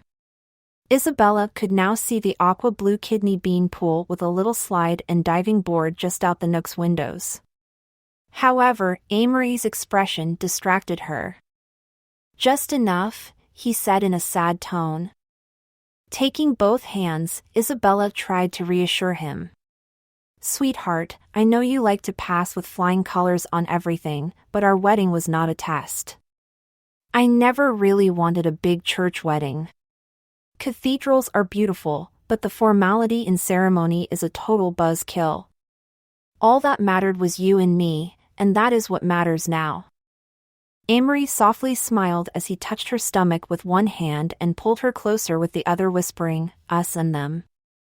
Isabella let her hand run down the exposed skin on his chest as she replied, now you're getting it.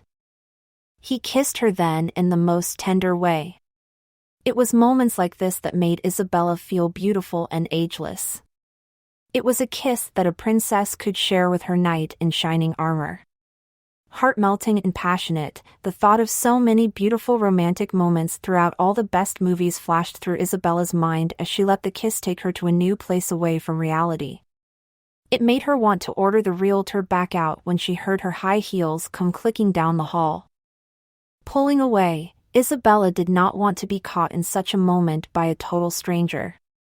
They were for her and Amory's delight alone, and forcing her joy back down felt difficult as Isabella did her best to put on a convincing expression to hide the evidence of their little moment. Do you have any questions? The woman rang out in her melodic little bird voice as she stepped through the main entry to the kitchen. No. We figured it all out. I think based on the layout and the dated nature of these cabinets, we would have to have the space updated anyway. My wife and I would actually like to see the upstairs now if you don't mind, Amory told her as he changed into his businesslike demeanor. It made Isabella smile to see him like this. She knew he was going to haggle the hell out of the price. The poor realtor had no clue what she was in for, but Amory lived for exchanges and contracts. It was what made him such a good CEO. Amory gave the agent a taste of it by saying, you know it will probably cost me several thousand to update that kitchen. Plus, the other fixtures in this main level seem a bit old, and maybe too old to last us much longer if we do end up purchasing this residence. I noticed this home is being listed a market value, but should it not be adjusted for its lack of turnkey qualities? The realtor faltered as she stumbled through her reply with, yes, well, the neighborhood makes this a prime home, and all the work truly is cosmetic. Much of the items you are mentioning should keep themselves, they truly are heirloom pieces. These light fixtures were custom, and should last you many more years. They are not my taste, but it is not damaging to the home overall, I feel, Mr. Blake. I understand, but a home of this size means even cosmetic work will add up, and I believe things in a home should last for decades, Amory debated politely in a firm tone that both charmed and unnerved the poor woman. Climbing the grand sweeping staircase, Isabella felt a swell of pride as she listened to the polite argument unfold before her like a kind conversation with a deadly undertone. Amory was angling and easily cornered the agent, negating her words left and right. He seemed to know more about the home than she did. It was times like this that it felt good to be Mrs. Amory Blake. Driving back down Sunset after stopping for lunch, Amory was riding the high of the offer he had been able to get accepted on the house.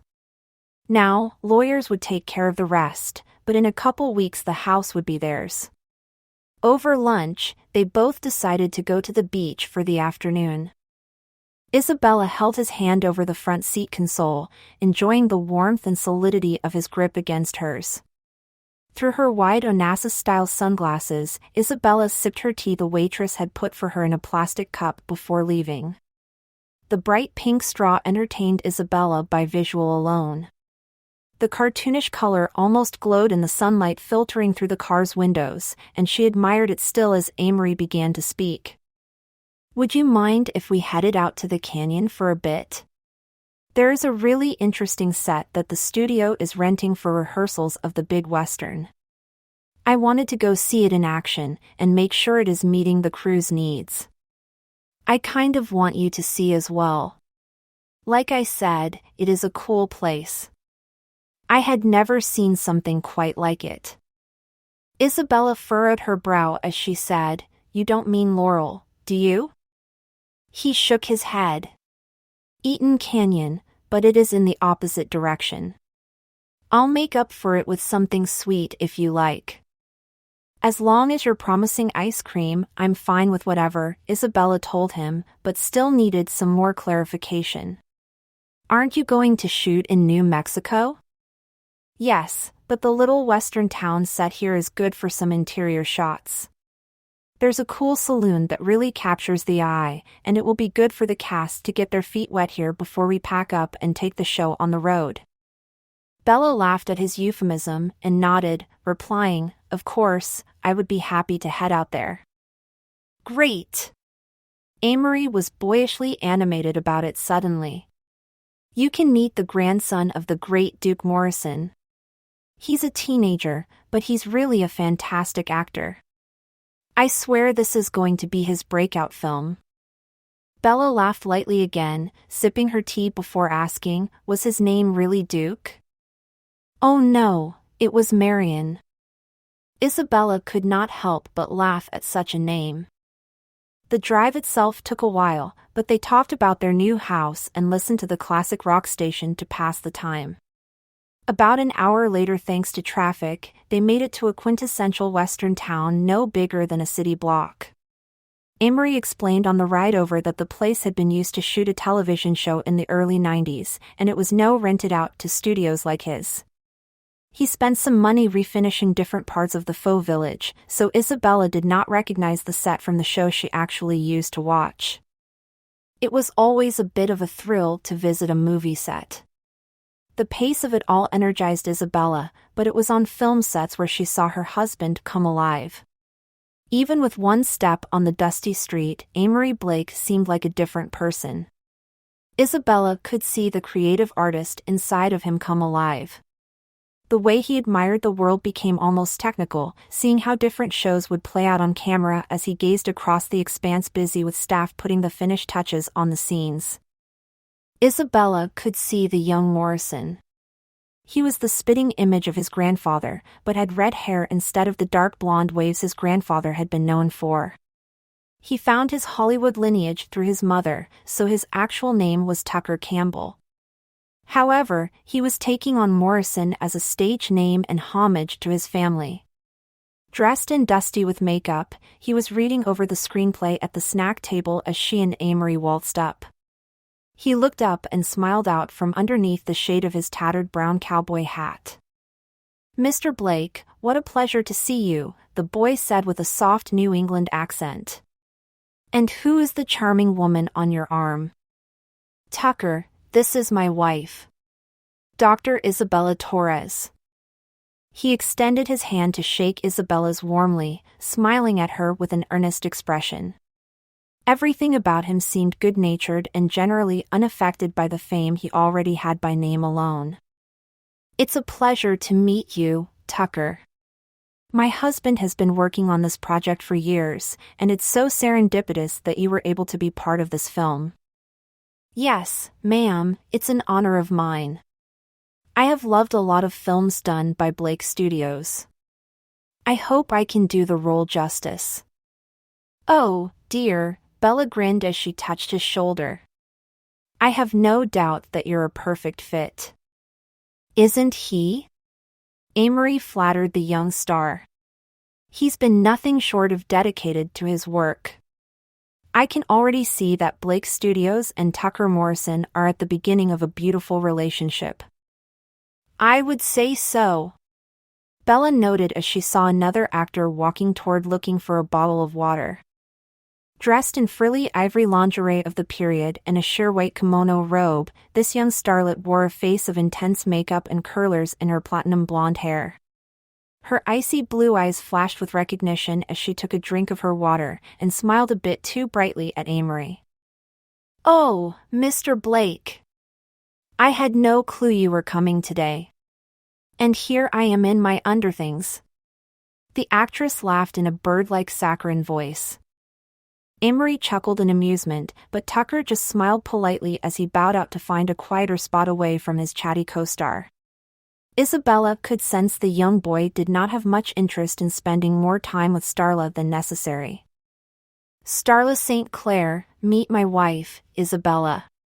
Starla is playing one of the love interests of Tucker. She's our femme fatale character."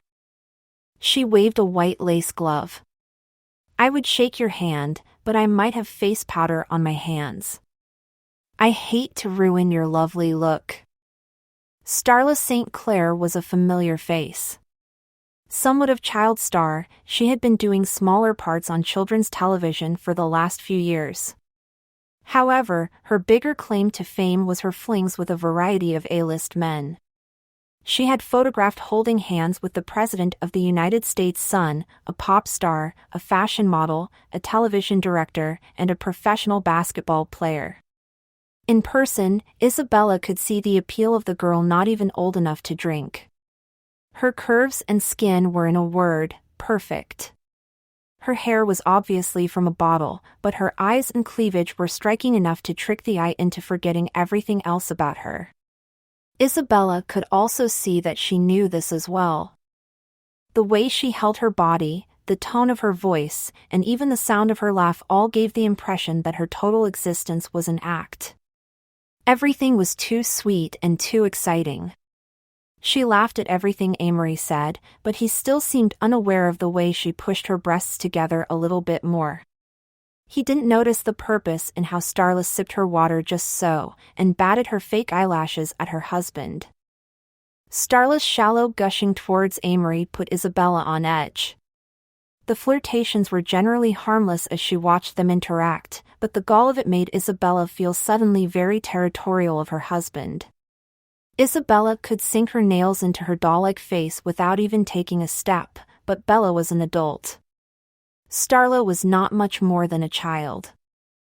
Isabella knew that many women had sex appeal as their only tool to succeed in their sexist culture.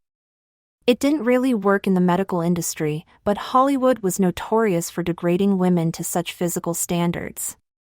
The good-natured part of Isabella concluded that this girl just had grown accustomed to being successful by being a flirt and a bit of a floozy. She was bubbly and stupid, and Isabella did not need to take her actions so personally. Still, it did not stop Isabella from finding Starla St. Clair to be very much obnoxious. Someone in the distance called for the actress, and she waved goodbye for heading to the porch of a house at the end of the street. "It's been a thrill," Starla cooed before scurrying away to pose for the camera. "They're doing stills today to map out the shoots, and getting some dress rehearsal in," Amory explained. "The town has lost most of their men due to an accident in the mines, so this town is supposed to be run by a madam. Starla is her most coveted worker and her niece." "Does she like whoring herself out?" Isabella asked. "Yes and no." Amory did not realize that Isabella was not actually asking about the character. It was cold for Isabella, but something about the air of this girl made Isabella feel like a viper. Following Amory silently around the set there afterward, Isabella let her sunglasses hide how uncomfortable she now felt here. She wished her experience had stopped with Tucker, but time could not be changed. She found herself watching Starla pretend to throw herself around the arms of other men and women. Playing the tease, she did her best to seduce an unwavering Tucker Morrison. The young cowboy seemed to be having none of it, but his primal desires meant he could only resist so much. His female companion was intended to be his true love interest, but Starla's role was vital to uncovering the mystery of the narrative and a catalyst for the romance. Isabella looked on as Starla and Tucker shared a kiss in the desolate saloon. Sharing the stage, Tucker looked at the half-naked girl with a horrible realization written on his face before taking off up the stairs to theoretically pack his bags. Of course, Isabella and everyone else knew that the stairs led to nothing any audience would ever see, and the bedroom was in another house on the lot. Still, the scene had to play out in the artificial reality, and the scene focused back onto the character played by Starla St. Clair. Lying there alone and illuminated by lamplight, Starla clung to her loosened corset with an exaggerated sadness as she reached out for the boy. The scene was called, and finally Amory was satisfied enough to go. Isabella felt somewhat overwhelmed, but she also did not have much idea of the context of the situation and how it would look on the big screen. Hopefully, it would be much more appealing in the moment, but she trusted Amory when he said it looked good. Even though Amory did buy her the ice cream he promised as they strolled along the boardwalk that night, Isabella's day had been tainted by that one girl. Something about her put Isabella off, but she had no clue how to bring it up with Amory. With sandy feet and Amory a bit sunburnt on his face, Isabella returned home with her mind still not relaxed. Not even holding Romeo could fix it. The only solution was swimming laps. A technique she learned in medical school, Isabella got into her pink swimsuit and coordinating swim cap to swim backstrokes up and down the length of the pool. Slowly gliding on top of the water, Isabella watched as the evening sky turned to night. Amory brought dinner out to the dog watching Isabella swim from his spot on the grass, and then stood at the lip of the pool to get his wife's attention. "Is everything okay?" Amory asked as she pulled herself to the edge of the pool. He sat next to her, letting his feet dip into the water before continuing his questioning. "You only do this when you're anxious." "There's just a lot on my mind," Isabella lied, but finally decided to ask Amory. "What do you think of Starla St. Clair?" Amory was confused, but knew not to scoff at her question. "She's fairly talented. She's a bit of a flirt, but it's all kind of childish. Her branding is to be like a millennial Marilyn Monroe. But Marilyn was not really like that." Amory shrugged. "She also is a bit of a character actor. She's just a girl. She's naive and pretty. I don't have much an opinion of her really. I hate to judge an actor on anything other than their work at such a young age. If you ask me again how I like her, I will have formed my opinion when I finally get to see her finished product." Isabella nodded, knowing she had nothing to fear from her husband. He was going to remain ignorant based on his devotion alone, and Isabella could sense it in the way he touched her cheek.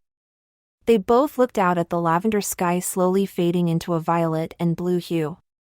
It was serene to look up, and Isabella could finally feel her body relax as she sighed heavily.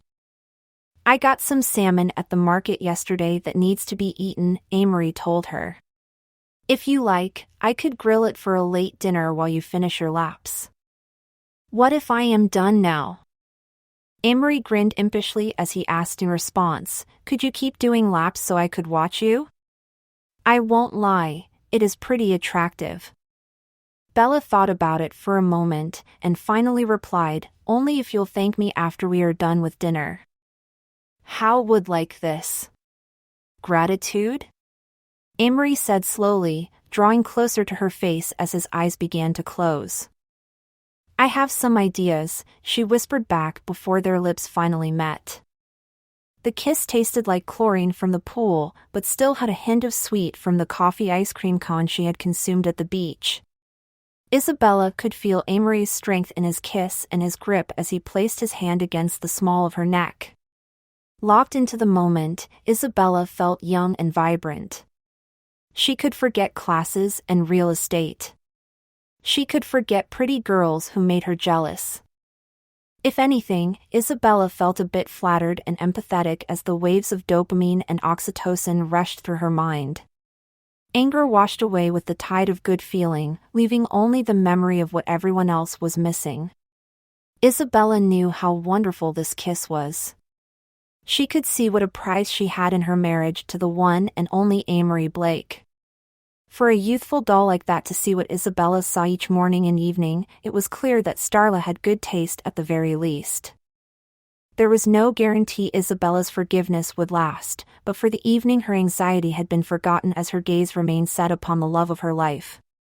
All thoughts of the girl even vanished from her memory as the kiss deepened. She felt Amory running his right hand against the cool wet skin of her thigh.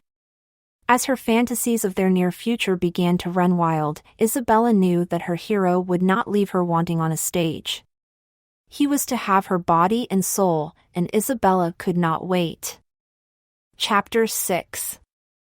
And Isabella stepped into the large empty elevator of Anne's apartment building. Her loft was on the top floor, offering the best view of downtown Los Angeles that Bella had ever seen. Evan had apparently bought the place with his endorsement money as a teenager, and when they were making plans to build a life together after getting engaged, both of them agreed the loft was too nice to leave. Isabella had ascended the many floors many times in her life. A week into dating Amory, and invited her over for brunch, which then turned them into going to yoga together. The two had so much fun together that day they did it again the next week, the week after that, and now again they had met out for brunch and yoga at Anne's favorite studio just out of Chinatown. Since Isabella became pregnant, the two had not been able to make it a regular event, but that did not mean that they could no longer fit it in between their two busy schedules. It always put Isabella at ease after a long week, and her pregnancy nausea had made this past week especially tedious. But pregnancy problems aside, Isabella had something bothering her each night as she went to bed, drove to work, or thought about her husband. Even as she watched the heavy doors close, the sensation pestered her. When Isabella made a run to the market last Monday evening after spending her afternoon packing boxes, she noticed a trashy tabloid, which hardly ever caught her eye. As much as Lizzie loved them or any of her friends who kept them religiously on their coffee table, Isabella never saw the appeal of those types of publications. That remained true until she saw Amory Blake's photo in the far top corner next to face of a familiar bottle blonde with little baiting phrases to open the magazine. She looked at others around the one that caught her eye. Amory's name had not been on just the one, but it was actually emblazoned on 3 of the glossy pages right next to the actress's name. Her professionally white smile made Isabella sick to her stomach. The quads growing in her womb already did a good job of making her sporadically ill, and the sickness also came just in ebb and flow in frequency. Isabella was always on her toes thanks to the kids who were not even fully present yet. This tabloid was just icing on the cake for the green-eyed monster inside the darker parts of her soul, and Isabella was not a fan of the feeling. Now with the week gone and a new one starting, pieces of that anger had not left Isabella. She had hoped to just get over it, but that was futile. It was still there just over her shoulder as she listened to Anne talk about renovating the half-bath and getting her son a toddler bed. Isabella was not able to listen. She appreciated hearing about her family's life, but the magazines nagged her too much to really dedicate herself to the somewhat idle chatter. Finally, the frustration set in to the point where Isabella had to say something. "Hey Annie, do you know about the Starla St. Clair?" Isabella asked when she found a break in the monologue her sister-in-law was giving. "Isn't she one of those little ingenues who came of children's television?" Bella shrugged. "I do not know. She's got that fake blonde hair and a fake smile?" And nodded with a laugh. "Oh yeah, I know who you are talking about. She has a thing about dating taken men. She's one of those girls who thinks her power comes from her relationship." Setting their yoga mats against the wall, they headed to the kitchen where her husband and son sat attempting to eat lunch at the impeccably restored farmhouse table that Isabella always envied just the slightest bit. Leo in the high chair, he turned and smiled at his mother before giving her a goldfish kiss. The little boy always puffed out his cheeks when he puckered his lips, and it made Isabella smile every time. It seemed neither boy was a big fan of the broccoli on their plates, and had mentioned on the ride over that they were using a French parenting book. They were both trying new foods for the sake of their son. "Hey girls!" Evan called from the dining table. "How was yoga?" "Fine, but group yoga always smells like one big fart." "I feel like we should just do it at home," and joked, making her sophomorically humored husband laugh. "What were you two talking about when you walked in?" "It sounds juicy." "Did you know I married a big fat gossip, Bella?" and said, looking back at her husband who was unfazed by the comment. "I don't know," Isabella groaned as she thought about the young bright-eyed actress. There was just something off about her. "Have you ever met her, Anne?" and shrugged, responding with, "No, but talk about her does filter through the grapevine. She has ruined a relationship or two in her wake, and I do not have much respect for home wreckers. However, the men that these stories are attached to are also total jerks. It did not surprise me in the least to hear that about them, but no normal man would fall for her. She looks like a baby in makeup. Her face reminds me of a chipmunk," Evan commented without prompting. Isabella keeled over laughing as she took in his comment, and her laughter subsequently made little Leo giggle and dance in the confines of his plastic baby seat. It took a while for the fits of shock and delight at Evan's words to subside, and finally Isabella replied to her in-laws. "I guess I just do not like her, and that is one thing that should not affect Amory's work. She is not my coworker. This is his dream, and I want to support him. However, I do not think Amory has a clue, and as clever as he can be, I do not know that he realizes how unhappy I am when I see her face or hear her name.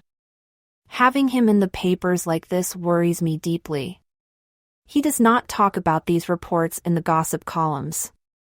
I do not know if it's just that he has no clue or he is not discussing this with me for whatever reason or reasons, and if it gets worse they could start creating drama for the family. I do not want to be pregnant with the paparazzi hanging around outside our house. Those worms will do anything for $1, and if we become part of the hot gossip because of this girl, then those cameras will more than likely be following me around as I try to waddle away." And nodded with an understand look. "I don't want any bad press for the Blake family, and the threat of philandering or going against family values could hurt our ability to bring in funds for the foundation. Kids who need funding for their arts education are going to get hurt if these lies start getting more traction, or if she makes some dangerous move. She might be young, but I do not think she is a bimbo. Starla is definitely looking for fame in whatever form she can get it. It is unfortunate, but it is true." Evan sighed. "I had some teammates like that, and it's those people who end up losing. They get kicked off teams and never get to medal in any event. Still, they make life hell in the process of the storms they like to create. But you know, Bells, I just do my best to put them out of my mind. If you can't, then you are going to have it make your worries known just like we would have brought it up with coaches. I don't know why I am telling you what to do. You might be the smartest person in the entire Blake family." Isabella appreciated the flattery, but still had to ask, "But how do I bring this up with Amory? He is such a doll. I do not know if he will even realize what I am talking about." Evan shrugged. "I've never talked to him about our relationship. Maybe he should take me out on a nice dinner so we can talk about our feelings." And shook her head. "You are such a dork, sweetie." Isabella asked, looking to his sister for advice. "I have never had to play hardball like this. I have never tried to get involved in his work. It just did not seem like a thing I should do." "That is when it was not about family," Evan said bluntly. "Sweetie, you are right," and said, giving her husband a nod. "We have made a point to keep our family away from the drama that Hollywood feeds on for some terrible sadistic reason. If someone is going to start printing our name in tabloid trash, then we have to think about everyone who has to wear that Blake badge. This is not about a movie or a girl. This is about the repercussions of what might happen if this flame gets fed. We have to blow it out fast, and Amory needs to be the one to do it. He is the only one who can solve this matter. Should I just tell him tonight? Anne shook her head. I would tell him now. It's a business issue. You could even go to his office. Today? Her in-laws nodded, as Anne answered, yeah, as soon as you can, but come here first and help me pick out some wallpaper for Leo's new playroom. I'm having the worst time with it. Isabella laughed. All right. Putting it out of her head, she spent time with her family, but Isabella still was concocting in her mind. A smile crept across her face as Anne showed her swatches, but in the back of her mind a plan began to form. She thought of what she was going to do once she left the house, and just how to go about things. Her hesitation had come from not wanting to commit to any confrontation about the issue, but now she had decided as to what to do about it. Her plan felt simple, but she was not sure how Amory was going to react. Contingencies were laid in place as she sat there, and finally looked at the clock. Isabella had plenty of time before her classes but knew she would have to fix herself if her master plan was going to work. She hugged Evan, Anne, and the tiny adorable Leo goodbye before setting out and putting her plan into full motion. With this trick up her sleeves, she had never felt so excited to visit Amory Blake at his corporate office.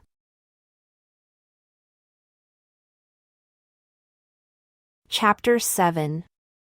Even though it was a sunny afternoon, Amory Blake was locked up in his luxurious office. The finery was a help, but Isabella knew she could never spend so much time in the same four walls. He had work to catch up on since he had been away from the office acting as a somewhat honorary producer as well as assisting his sister at some benefits to ensure they met their quarterly quotas. It seemed to Isabella that her husband was always playing catch-up with paperwork, but he never passed it off to someone else. Other executives would have a team of people doing this work for him, but he had been doing some of the same time since his arrival to the office as a teenager working for his father. There was no taking him from his work, but she could at the very least distract him for a moment with something much more appeal than paperwork. Isabella made sure to arrive looking particularly good. She knew her husband always became much more malleable when she wasn't in sweaty yoga clothes. Actually, he would bend to her will fairly easily regardless, but Isabella wanted him to be like putty in her hands. After leaving Anne's place, Isabella ran home and threw on a snowy white eyelet lace dress she picked up in Italy. The lace had been handmade, and the flowing skirt gave some growing space for her widening midsection. Isabella even put on her summer wedge heels, but did so mostly because the warm season was meeting its end soon. She felt confident as she rose upward into the sky and towards the level where her husband would be without a doubt. It had been months since she stepped through the foyer of the top floor, but it seemed all the same faces smiled back at her. Isabella had never confirmed it, but she once heard rumored that she was now part of the employee training packet. An intern slipped this tidbit of information to Isabella after having too much wine at the holiday party she attended. At that point, their romantic relationship was still very new. If the girl had not lied then, what was she to these company workers now? The same young woman sat behind the secretary's desk outside of Amory's office. She waved warmly to Isabella before dialing up the man inside. "Mr. Blake, your wife is here to see you," she said in a sing-song tone. "Thank you," Isabella whispered to the chipper woman as the locked door unlatched, and Isabella set herself to pushing the heavy door out of the way. Stepping inside, the room was about the same as Amory remembered. There was a wall of windows overlooking Vine Street with the famous record company building in the near distance. The room was given depth by the blackwood paneled walls that brought a serious tone to the space. The same light leather sofa and glass coffee table sat under the window glass. The same dark wooden desk and green velvet chairs sat in the center of the back wall, which was then flanked by a door to a closet and a bathroom door. However, Isabella had her eyes focused on where Amory sat in his luxurious desk chair. Typing away at his laptop's keyboard, he scanned the screen one more time before shutting the computer. He looked up at her with a smile as he pressed the button to relock his door on the desk. "Hello, dear. It's such a surprise to see you here. I thought you hated coming to the corporate office." "That's a new feature," Isabella noted calmly. "Is there a reason that you installed such a thing?" Amory shrugged. "I am lazy. Sue me." Isabella did not really care about the button. She was only leading into her real reason for being there. Amory looked at her, waiting for the charade to end. Fishing through her bag, the magazine appeared, and Isabella handed it to him across the desk. Speaking of new features, this was featured in the gossip rags in the checkout line. There I was, all queued up to buy fruits and meats and things when I saw your face in a tabloid. Have you ever been in a tabloid? I think this may be a first. Amory's voice trailed off as he quickly skimmed the reference to him before tossing it the trash bin under his desk. Are you jealous, Bella? Isabella tossed her bag aside as she replied, No, but it does have me worried, Amory. This kind of thing doesn't happen without someone provoking it. You are not exactly a hot topic for publications such as this one, and it was not the only one. There were 3. Isabella came around the desk and leaned against the shining lacquered wood. With little effort, she hopped up on the desk and pushed back memos and other trivial papers in the process. She crossed her legs, knowing that doing so would let Amory see up her skirt to the pink lace underwear that she pulled out just for the occasion. Amory looked down, and then met her eyes smiling wickedly. I think the only one trying to seduce me is you, Mrs. Blake. I know, Isabella replied with a matter-of-fact tone. But I don't want to see things like this when I go get groceries, Amory. It's unsettling. Amory looked away to the windows. Do you want me to talk with Mississippi St. Clair? Yes. Isabella smiled without reservation as she stared him down. Shall I send out my own press team to counter these claims? That sounds good to me. Amory stood from his chair, letting his hands rest on the bare skin of her thighs. His hands were warm against the coolness of her own body. Should I buy a private island for you? Or would you prefer the moon? I'm sure somebody is selling that rock for the right price. Would you do that for me? Isabella whispered, drawing him closer. Right now, I would do anything for you, my belladonna. Finally, their lips met. Isabella could taste the salt of the potato chips he hid in his desk there on his tongue. In the back of her mind, she knew that her whole plot had been to satiate the thirst of her pregnancy hormones. This touch only made that primal part of her hungrier. At the same time, she had become so accustomed to the offenness of their intimacy when they began trying to conceive that their dry spell of several days left her wanting more. Amory's hand began to push upward, grabbing her legs as they reached for the dainty pale pink lace that acted as a veil to his holy grail. Amory continued to button up his now slightly wrinkled suit shirt as he suggested, Why don't you pick a place, text my secretary, and meet me back here at 7 on the dot for us to go out for dinner? We can even go out of the city. I'll have one of my people go check in on Romeo if necessary. Do you think you need to flirt with me?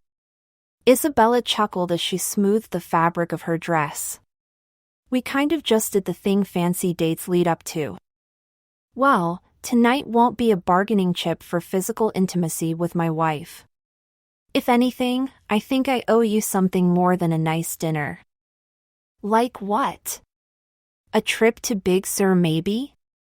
Or Pebble Beach? Isabella patted his cheek before giving him a quick kiss.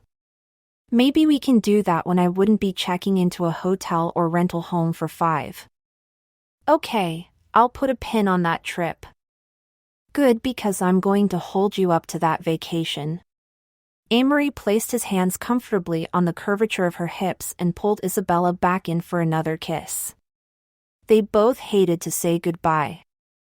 Both were thrilled to have such a ridiculous and impulsive moment in their afternoon, but Isabella knew it was time to say goodbye. "If I stay here much longer, people are going to come knocking," she whispered to him. "Should I care?" Isabella nodded. "You do." Amory sighed lightly before admitting, "You're right, but this was fun. It was the most fun I've had in a while, and it might have been our best sex on record." "I don't know, your birthday was pretty good," Amory debated. "And the first time we hooked up was pretty great." "Well, you were intoxicated that night. Champagne had you excited about everything." Amory chuckled. "I feel like too many of my stories involve cocktails or champagne." "It's because you're wealthy and important." "Aw, shucks, Bella." Isabella kissed him one last time. "On that note, I'm leaving." She pulled herself away from her husband and grabbed her purse off the floor where it had been knocked off the sofa. She let a childish grin play at the corners of her mouth as she stopped by the secretary desk to give word about dinner, while also asking the young woman manning the phones to call a car for her to take her over to the university. Isabella wanted to play it cool, but it was more and more difficult the harder she tried to hide her excitement. Giddy like a schoolgirl, Isabella was all teeth as she beamed on the elevator. The smile would have hurt if she was not so freaking happy. Alone for several floors, Bella even did a little touchdown dance as she sunk downward toward the ground level. Youth and excitement coursed through her veins and added a pep to her step. The cheerfulness made it so the only thing she should focus on besides Amory was what she might change into before their dinner date later that evening. The idea of designer jumpsuits or a luxurious form-hugging dresses occupied her thoughts during the quiz she administered during class and the staff meeting she also had that afternoon. Isabella felt thankful for the outline of the agenda from the meeting because as she stepped out of the conference room the small amount she heard left her brain. Besides answering straightforward emails from students about their class scores, Isabella was essentially useless. She was out of her office in a flash of lightning when the driver Jack finally contacted her to say he had arrived at the parking deck across the street. She did return home for a moment to touch up her makeup and to change into a red chiffon dress that draped over her body in all the right places. The off-the-shoulder straps made it look as if the burgundy garment was being pulled off her body, and Isabella knew as she looked herself over in the mirror that she would not mind reliving their afternoon delight this evening. Isabella called their little beagle in for dinner before she left herself. She scratched his sweet ears and gave him a smile, whispering to him as he mindlessly ate the dry dog chow in the shiny metal bowl on the floor. "Romeo, I love you very much, but I love your dad more. He takes me to dinner. He makes me laugh. He makes me feel beautiful, and that's why we're going to possibly have sex 2 times in one day. If I was not already pregnant, I would probably be pregnant by tomorrow morning." The dog looked up at her, and while he obviously remained clueless, Romeo gave Isabella a panting puppy smile. She handed him a dog bone to take to his indoor bed for the evening and slipped back out into the hot night air. Winds off the coast blew warm summer breezes through the city, which billowed up Isabella's skirt as she strolled up to the office once more. People heading home passed her silently, except for those who knew who she was. Out of some deep-seated obligation they said hello to Mrs. Blake. Legally, Isabella never claimed the name, but she was still glad to hear it. She walked through the office as the memory of her afternoon delight sent her reeling. Her smile returned as she found herself reaching for the handle of Amory's office door. She stopped herself, fixing her nude lipstick and using her pocket mirror to make sure her mascara had not created black speckles on her cheekbones. Home free, Isabella's happy heart rose only to drop down farther than she ever knew it could. Isabella opened the door, and her eyes went wide. Starla St. Clair had her hands around Amory's tie and pulled him into her. Kinetic energy left Amory still in motion as he moved closer to Starla and nearly stumbled onto her. It was clear to Isabella that he had just become an unwilling partner in the horrific scene.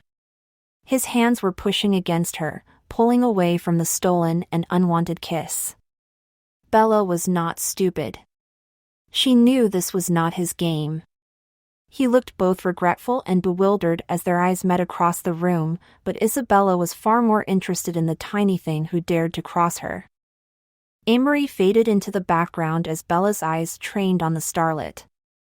Isabella glared at Starla St. Clair, who was wiping the corners of her lips to ensure her scarlet red lipstick remained pristine. As their eyes locked, the pompous young woman arrogantly and boldly smiled back. Behind her eyes, Starla had a severe hunger for something Isabella could not describe.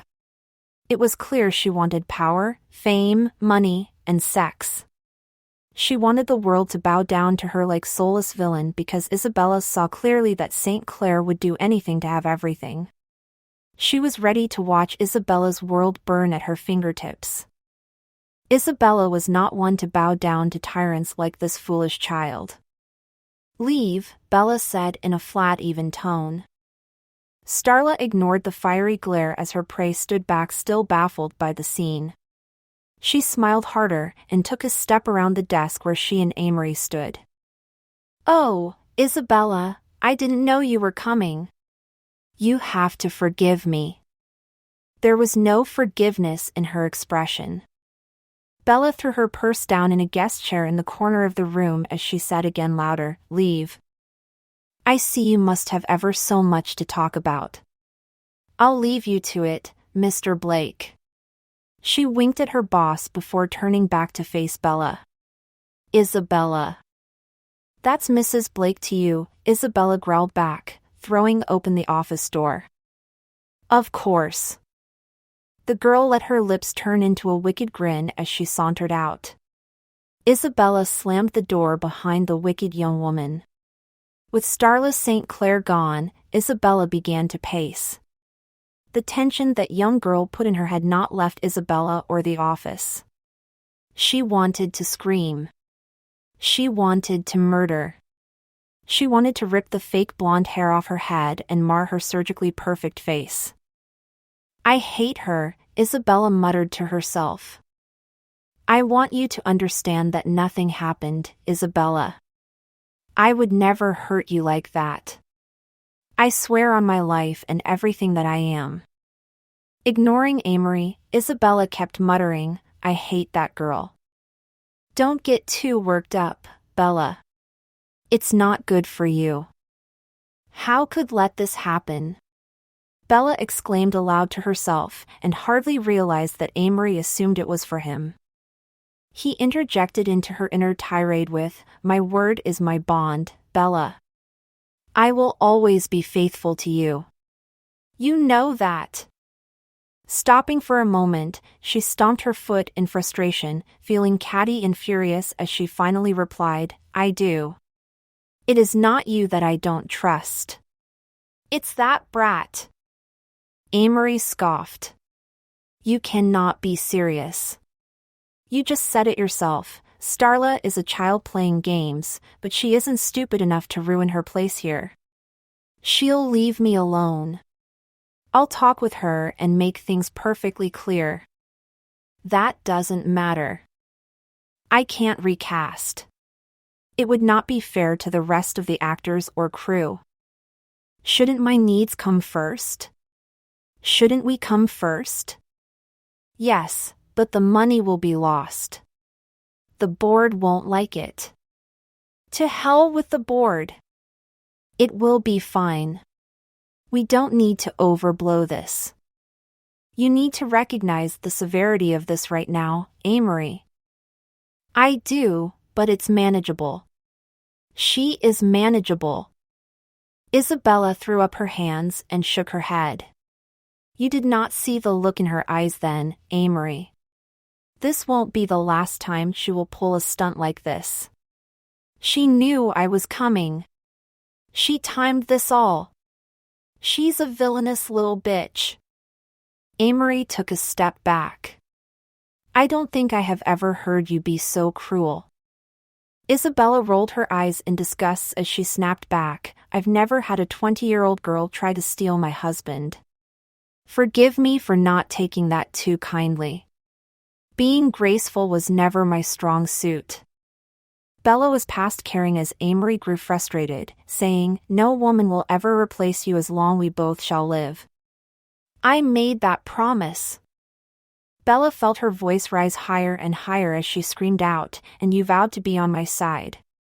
You dedicated yourself to me. We are supposed to be a team. We're starting a family. We're moving into a new home. The company is reaching a cornerstone year. Nobody has time for her.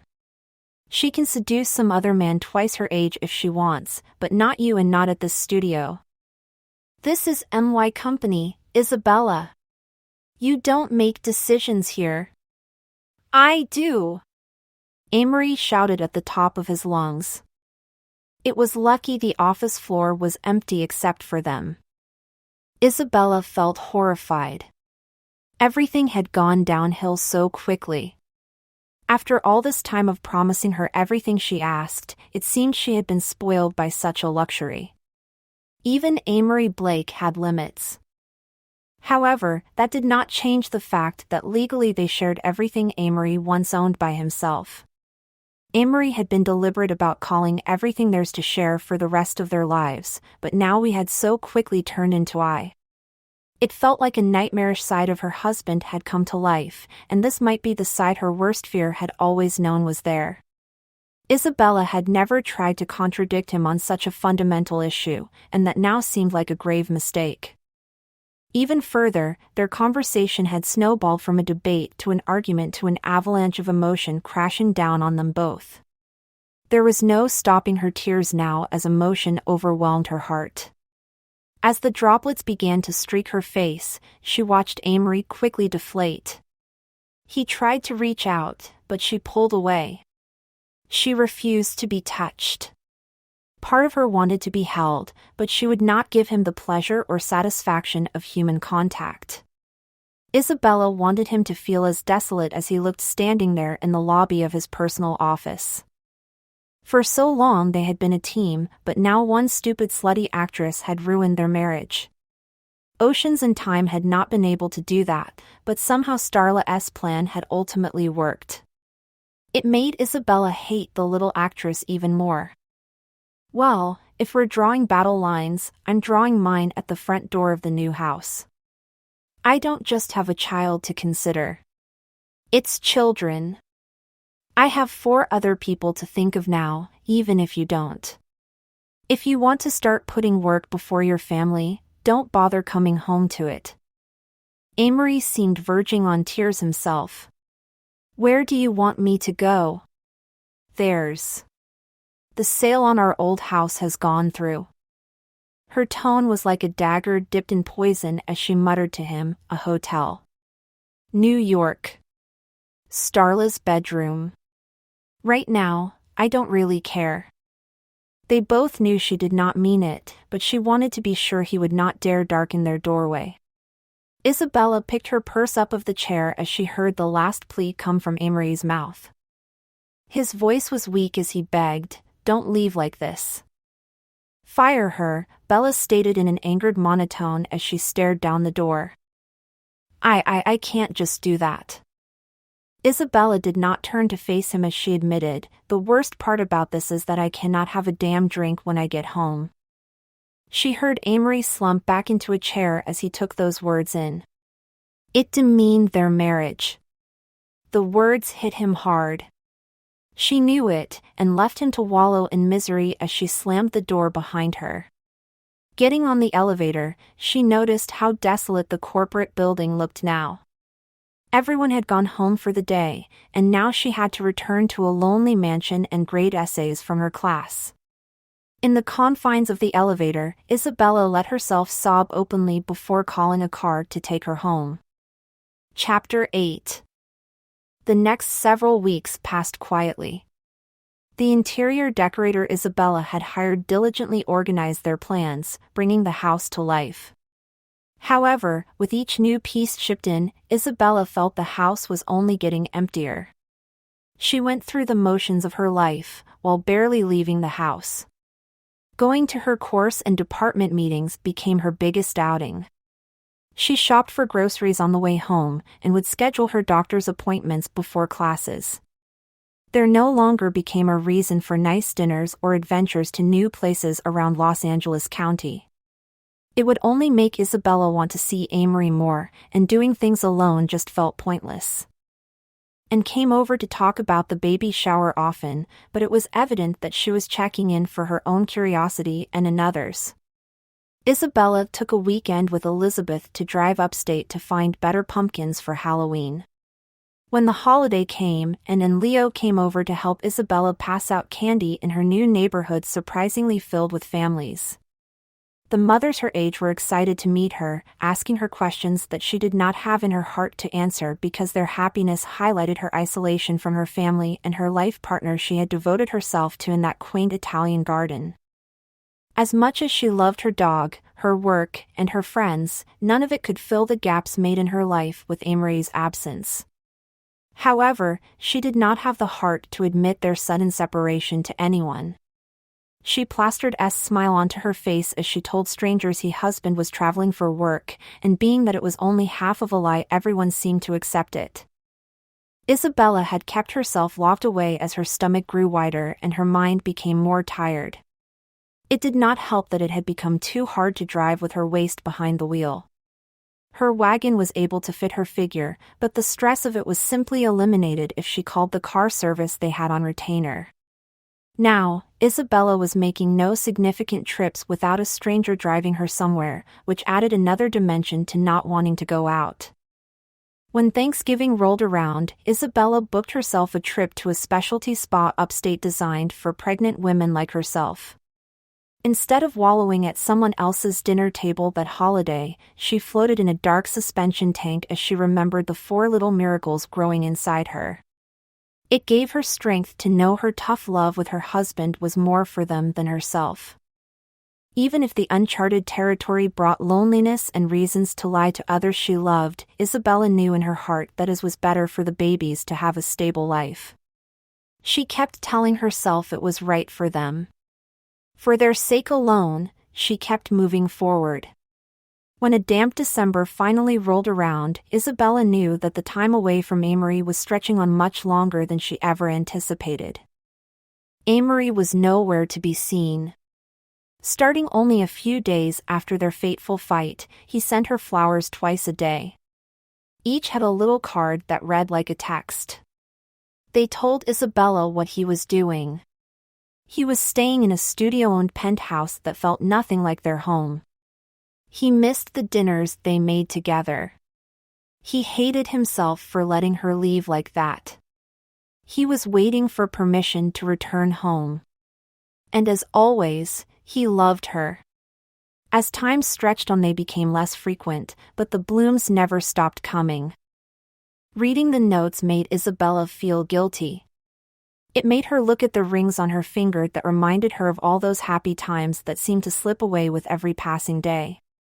When she tossed aside the typed-out notes, Isabella remembered the way Amory had called her cruel. That had been his knife in the fight, and it made a mark on her. Still, Amory never told her that Starla was gone, and tabloids still gave false reports of her romance with her handsome producer. The images nagged her in grocery aisles, and she got so angry at one once that Isabella tore it up while waiting to pay. She promptly paid for it and apologized for the outburst. Thankfully, the teenage cashier did not ask about the sudden crazed fit that made everyone in the store stare at Isabella. Now, it was raining, and Isabella had canceled her class so the students could prepare for their upcoming presentations for the final projects and start exam prep. She emailed out study guides and left them all their own devices. The students might have just considered it a nice gesture, but she just wanted to be alone that evening with a large plate of gnocchi. As Isabella put athletic tape around her growing stomach in an attempt to support the weight, the doorbell rang. I brought salad and cheese bread, and as she stepped through the door and held up a brown bag. I thought we could eat the loaf of bread and then make ourselves feel better by having a bit of greens. Isabella smiled. I'm already making pasta. Even better. They stepped through to the kitchen wherein rambled on about her day as Isabella began to plop the gnocchi into the boiling water a few at a time. Bella watched over them, waiting for the little bites of doughy heaven floated up to the surface to be fished out. Romeo slept on his little pillow in the kitchen, watching both women move about as he waited for food to drop. As Isabella was dropping in her third and final batch of gnocchi, and brought up Amory. To hear his name aloud felt like a stab in the heart, but Isabella kept her composure cool as she listened intently. Amory had to leave the country yesterday. Where is he then? Isabella had a sudden thought of him in Hong Kong as she was going into labor. Vancouver. The Canadian distributor Blake Studios is partnered with has their contract up for renewal, and they want to talk terms. I'm not sure Amory should have gone though. He took a team of lawyers, but I still think he might screw the whole thing up. That would be out of character for Amory Blake, and both women knew it. Isabella felt concern for her husband.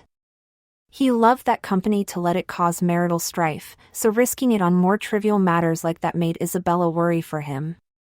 It was almost enough to call him, but not enough. Isabella made her bed, and was lying in it without question.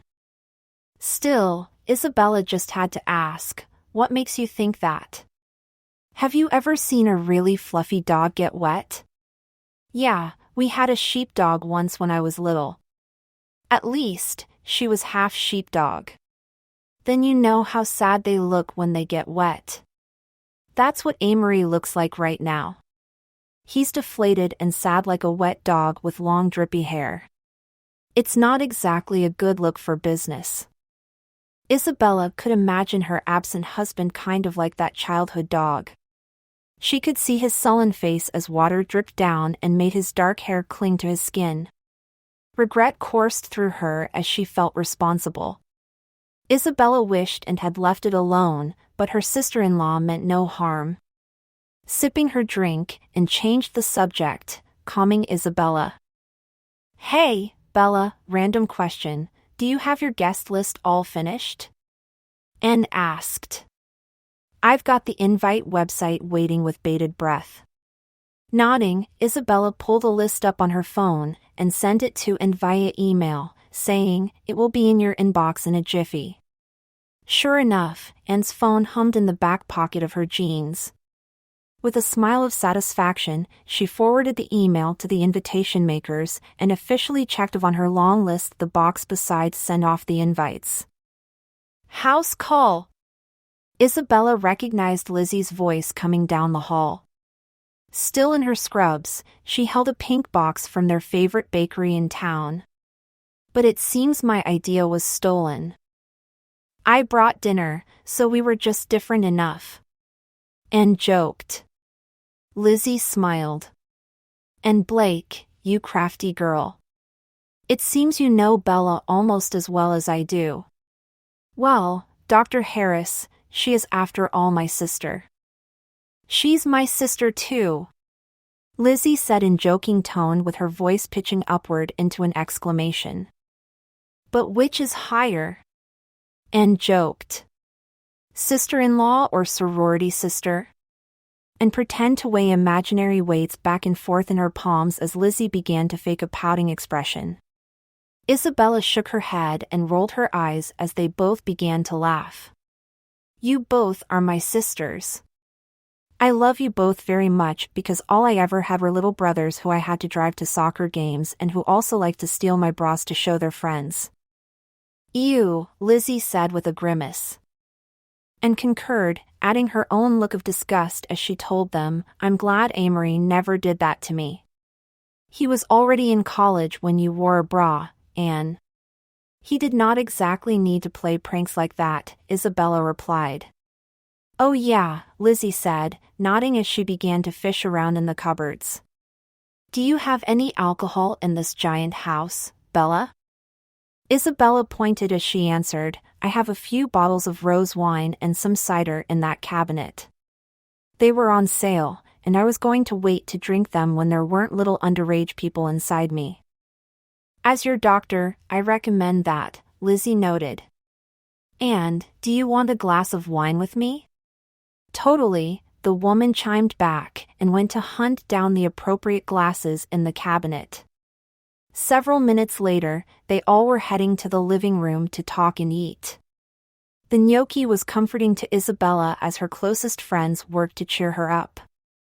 The conversation inevitably led back to Amory, which Isabella was unaccustomed to.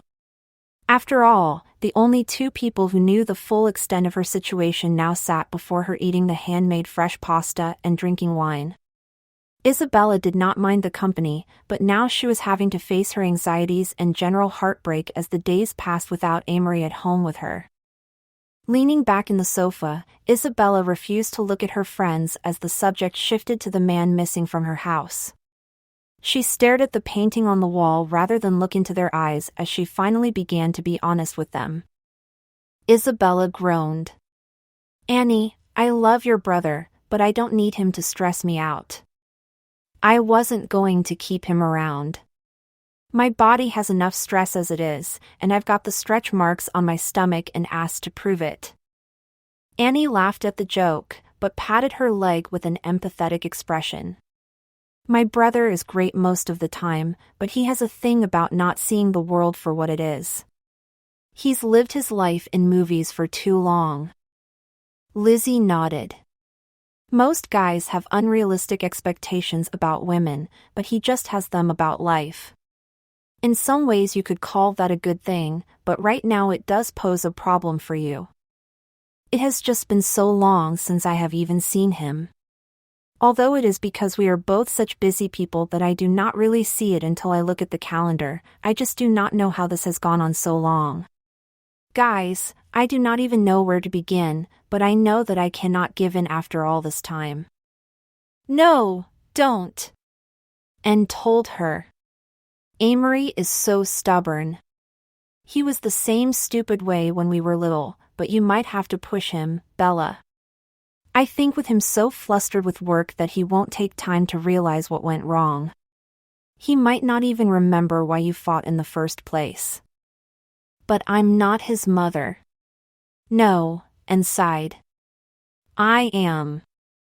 They all laughed, letting Isabella relax as she let her emotions take over her mind. She did not want to just forget the pain she felt, but as time stretched on her due date came closer and closer. With her baby shower coming in just a few short weeks, Isabella knew that she did not want to bring her 4 children into the world alone. It was not impossible, but it was not something she ever imagined doing. The belly she had laid out in front of her was a constant reminder. Letting the conversation drift away from her as Anne talked about her childhood and just swapped stories with Lizzie, Isabella pondered all these emotions in her heart. She knew that no matter what that this was not the end of her marriage, but her impatience grew. When was this time going to end? When would the rumors stop? She stabbed one of her last bites of pasta, knowing that much like her dinner that the marital problem was going to have to end soon. The baby shower, much like in Blake, looked flawless. Isabella had requested that she did not have to leave her house for this party, and the hostess was kind enough to oblige the single wish. She was the guest of honor after all, so it seemed fair to have her own contingencies about this baby shower. With a garden party theme, Isabella sat surrounded by her favorite people as she wore a crown of fresh flowers. An overflowing bouquet of peonies and greenery acted the centerpiece of a wide spread of gourmet hors d'oeuvres from her private chef that catered all the Blake's philanthropic events. There were cheese boards, croquembouches, a chocolate fondue fountain, fruits from every corner of the world, and little appetizers that were as lovely to look at as they were delicious. Isabella had a plate full of decadent bites as she looked over the room and had spent the whole morning decorating. She kept her upstairs and away until it had been finished, and the surprise was worth it. Flowers made of tissue paper and pink and blue balloons filled the empty corners of her living room. They hung from the ceiling, making the eye go up and down to the table scattered with confetti made to look like rubber ducks, pacifiers, and rattles. Fresh flowers in assorted bouquets could be seen in every room.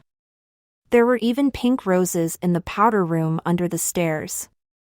diaper cakes for her to keep long after the party, decorated freestanding tables. A guest log had been created by letting people sign a white photo matting for 4 smaller photos. It's for the babies when they have their first pictures taken. I just thought it was much sweeter than a silly binder would have to store somewhere. And chimed as she got Isabella a drink from the bar. Classic mimosas and vibrantly pink mixed berry punch were both available for the people who were not pregnant. The scent of champagne loomed off both cocktails. Sober people and Isabella had to suffice with the sparkling water and Italian sodas. Sipping her European soda, the flavor of it gave Bella little to complain about. A pair of attendants stood by waiting to keep trays filled and trash clear from the party as people began to arrive. Everyone said hello to her, but thankfully and had planned an array of different activities and games for the guests. Old-fashioned lawn games were set up in the backyard where Romeo wandered among the guests playing croquet and cornhole. Motherly advice and guessing games were set up throughout the main floor with prizes as a way to encourage participation. Everyone found themselves in organized activity or just looking at the finally finished mansion that Isabella now called home. Still, Isabella had her plethora of people to greet with a smile, even if she did not care to see them. Looking at everything made her miss her husband.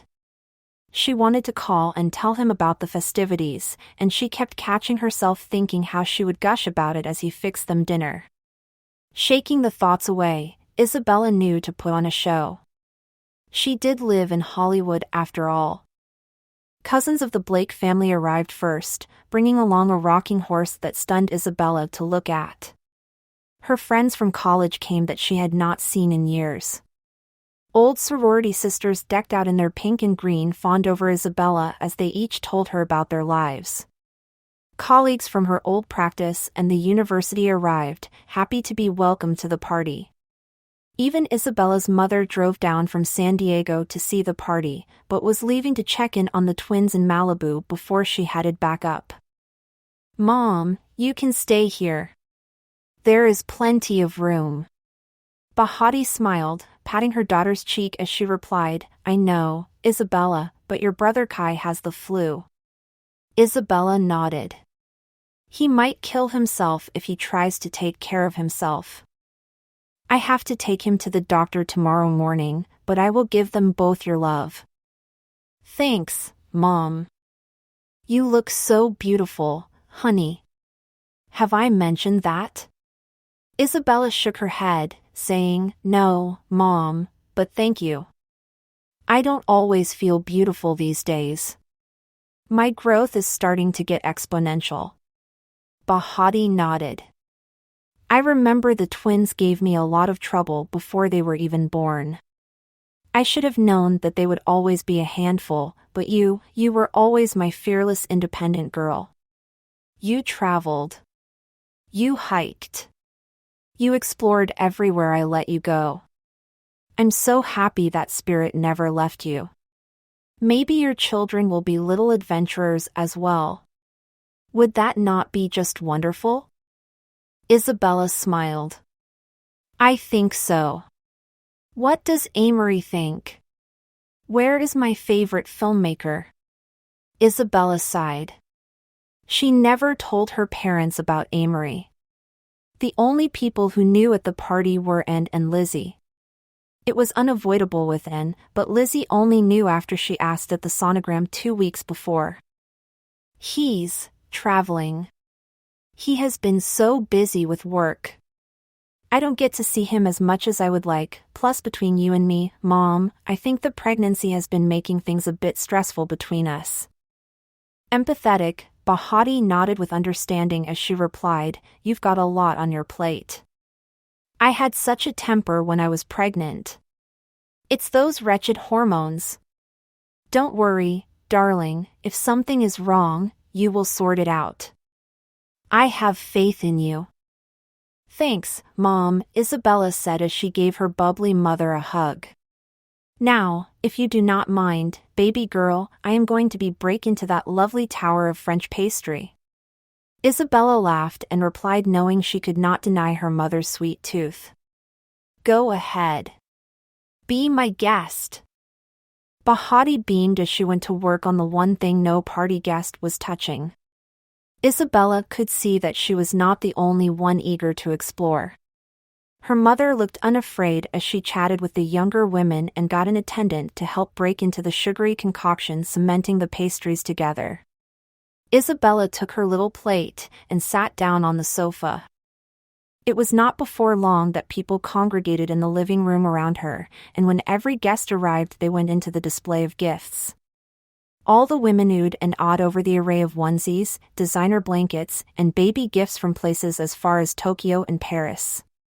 The Blakes had a way of showing off, and her in-laws did not exclude their baby shower gifts from that family trait.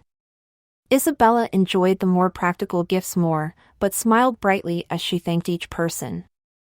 By the end of it, Isabella's body was shrouded in tissue paper.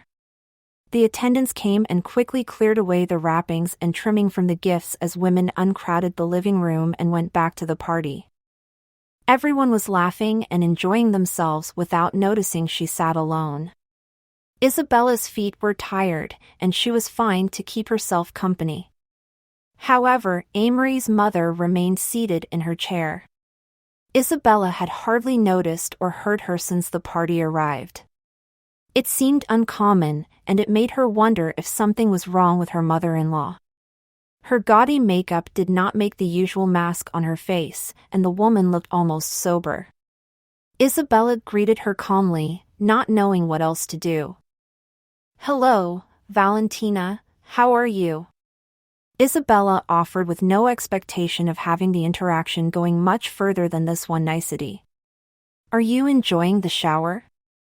"Oh, me?" the woman mused with a blank look on her surgically frozen face. "I'm doing quite all right. What have I ever had to complain about? Everything is always perfect, isn't it?" Isabella felt confused and a bit scared. She had no clue where this would lead her. Chats like this one with Valentina Blake usually ended with her yelling. She had bad memories of similar beginnings at holiday brunches and evening dinners. A chill ran down Isabella's spine as she sipped her drink, hoping the conversation would end there. However, it did not. "I know you think that I do not like you," Valentine said without any prompting. Isabella was a bit shocked. Her jaw nearly dropped as she realized that her mother-in-law was talking to her alone. There was no buffer or reason for small talk. She just sat down, swirling the champagne in her glass before sipping it. Isabella set her plate of assorted fruits and cheeses aside to look Valentina dead on. I don't know what you mean," Isabella partially lied because she knew that she always felt something icy between them but still had no clue where the statement came from. The woman smiled wryly with the turn of her mouth not reaching her eyes. "We've always been distant, and can you tell that you think I do not like you? It isn't true. I just never really knew you." "Oh," Isabella said dumbly as Valentina took a pause to sip her drink. "It didn't help that my son married you a million miles away from me. I'm not one for traditions typically, but I do enjoy a big family wedding. Even if you do hate the people who are there, weddings are supposed to be about a community supporting a marriage. It's a nice sentiment, but as you know, we never broached the subject before the day came. I could have even had all the best vendors in the city at your fingertips. I might have even enjoyed helping with my boy's wedding, or shopping with you for a dress. After all, and decided to get married in a white jumpsuit. It was pretty, but I know you would have chosen something more feminine and elegant. You have always seemed to have good taste, Isabella. We've never spoken much, have we?" Isabella replied as her body began to slowly unclench from nervousness. The compliment might have been the first she ever heard out of Valentina's mouth. At least, it was the first time she had ever intentionally said something to flatter Isabella. Bella could tell that the woman meant it too. There was no pretense or hint of deception in her dark eyes. She had never noticed that Amory got his eyes from his mother. The artificial-looking Sicilian woman shook her head. No, my girl, we did not. My son started keeping his companions at arm's length from me early on. I think it was a preservation tactic. I was never one for social decorum. It's dull. It's too easy. Messy things have so much to look at. It's why I love my Pollock piece so much. You do keep people on their toes, Valentina. Yes, I do enjoy that. She laughed darkly. But my baby boy is another story. When I had him, I thought Amory was the only child I ever was going to have. It's why I named him Amory. The opener of the book involving his doting mother in a high society world reminded me so much of what I thought my life would be with my baby boy. My relationship with his father was never very good, and we were nearly separated around the time I was pregnant. I started to put my child before my husband, which was not a bad thing. However, it did come with a price. Isabella sat there on the sofa quietly. The parallels of her life and Valentina's felt unreal. She had never heard this story before, but Amory never kept secrets. It gave her the suspicion that neither and or Amory had heard this tale before. It also brought about a sense of guilt for never getting to know her mother-in-law in spite of Amory's own anxieties surrounding his only living parent. Shame made Isabella's ears get hot. Sipping her virgin punch could not change that. What changed then? She shrugged. Nothing really. Amory mattered to him too. We just learned to lead separate lives. He had his younger women to entertain him, and I had my son. I made him swear to keep his flaws from Amory, which was only part of how I closed that boy off from the world. And told me what was wrong, and I feel like I should take the blame for it in some ways. I never let him see the danger in young beautiful women who have little to lose and everything to gain. They are volatile, and so is that little starlet getting her name splashed on gossip rags. Isabella's voice rose in anger and shock. Wait, she's putting in the magazines? She stopped herself. Isabella did not want to make a scene with the baby shower mostly over. When everyone was gone, she could yell at the walls about this piece of information. Valentina nodded. If you want traction, you know the old saying, Isabella, all publicity is good. Or whatever. You know what I mean. Yeah.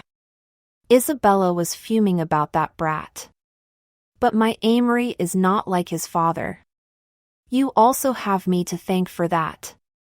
My husband loved the money and power. My son loves telling stories and making films. He thinks of it as a way to make the world a better place and providing an opportunity for new stories to be told.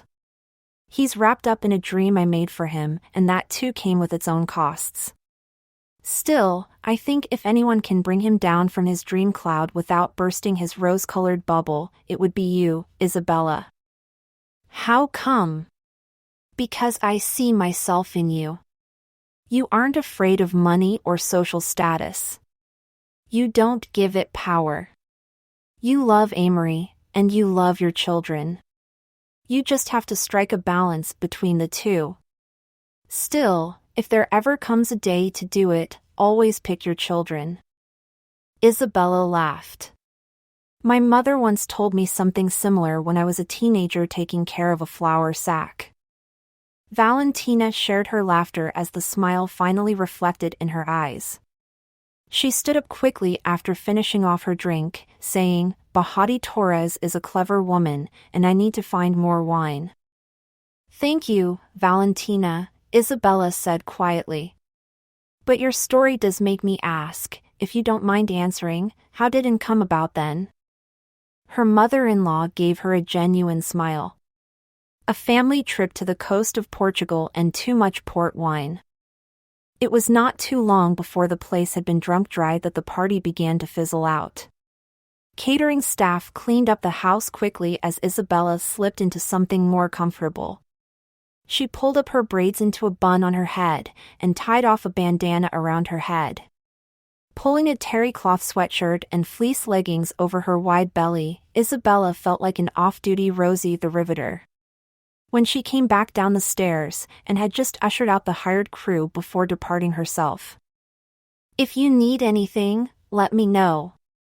I left the leftover nibbles in your fridge and pantry, so help yourself to all the mini quiches and grapes your heart desires. Thanks, Anne. Drive safe, okay? It looks like rain." And nodded, waving goodbye as she pulled off into the darkening horizon. The gray clouds loomed, but Isabella did not mind them. In the land of sunshine, a good rain sometimes felt like a treat, and Isabella could already smell the scent of oncoming precipitation. As she went to the kitchen to make herself a pot of tea, Isabella heard rain tap against the windows. She called Romeo in from chasing birds in the backyard before he got too wet. He shook his little body on her feet as the start of the rain shower cascaded off his fur and onto her feet. Pulling a sandwich from a tray in the fridge, she bit into chicken salad sandwich before slowly moving to the glass doors. The rain steadily increased from drizzle to downpour in the time it took for Isabella to finish brewing the cup of red tea that she now had in hand. Pulling a bag of cookies from the cabinet, she went back to the family room where the television sat. Putting on reruns of her favorite detective show, Isabella watched Closed Cases as the late afternoon passed into a dark evening. Romeo snuggled himself next to the warmth of Isabella's, and the touch of him was a quiet comfort. Still, it did not replace a human touch. She scratched her dog's ears as he drifted off to canine dreamland. The heavy rain slacked off some, but the shower remained. It seemed that it would pass on through until the morning, which bummed Isabella out. She had an early final for her course to get to tomorrow, but it would just mean a dark drive and sleepy students filling out their 100-question test. She imagined the longer drive sitting in the back of the black car that came for her thanks to the bad weather. Everyone in Los Angeles, California seemed to panic whenever it rained or was cloudy outside. That made things difficult, but it was manageable. Especially since that she did not have to be the one to navigate the early morning streets of the downtown area. The last few sips of Isabella's tea had grown cold when the doorbell echoed through the house. She had almost fallen asleep, but the deep-sounding chimes made her eyes open wide. Assuming it was a friend who left a phone or a wallet, Isabella pulled herself up onto her tired feet and then shuffled to the front of the house. As the doorbell rang out again, Isabella called down the hall, hoping to save herself from a third chime. When she finally arrived at the door, Bella was met with quite the surprise. Amory stood at their doorstep, hair dripping down as rainwater soaked him from head to toe. She remembered what Anne had said about Amory looking like a wet dog, and Isabella's image of that actually matched the real thing standing before her. They had not laid eyes on each other in 4 months. The only contact they had was the flowers he kept sending like nice-smelling texts. Isabella felt stunned to see him after so long, but by the look in his eyes alone she wanted to forgive him and beg forgiveness herself. The memory of what Valentina had told her earlier in the day rang out, and she knew the woman had been right about it all. The time had stretched on, and looking back at the time passed between them. As she looked him over, the fear of seeing him again she hardly realized that she had showed suddenly, but went away just as quickly as it had shown its ugly head. Letting him step inside, he dripped on the foyer rug and shuddered from the chill of being soaked to the bone. Pushing aside his wet hair, Amory asked in a nervous tone, "I heard you wanted to talk?" Chapter 9.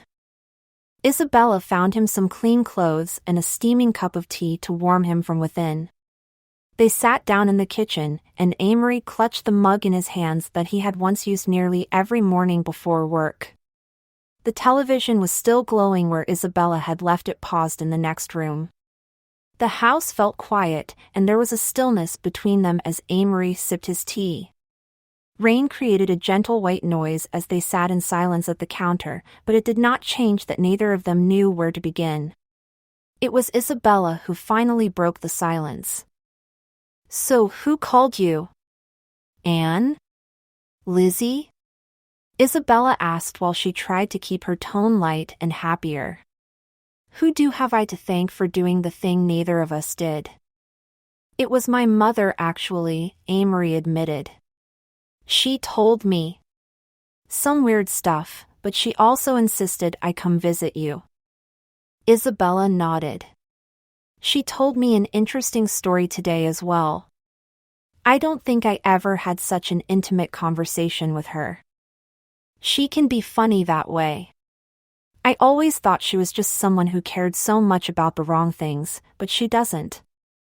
Isabella had never considered why Valentina acted the way she did, but the shocking behavior and the denial of her aging suddenly made more sense.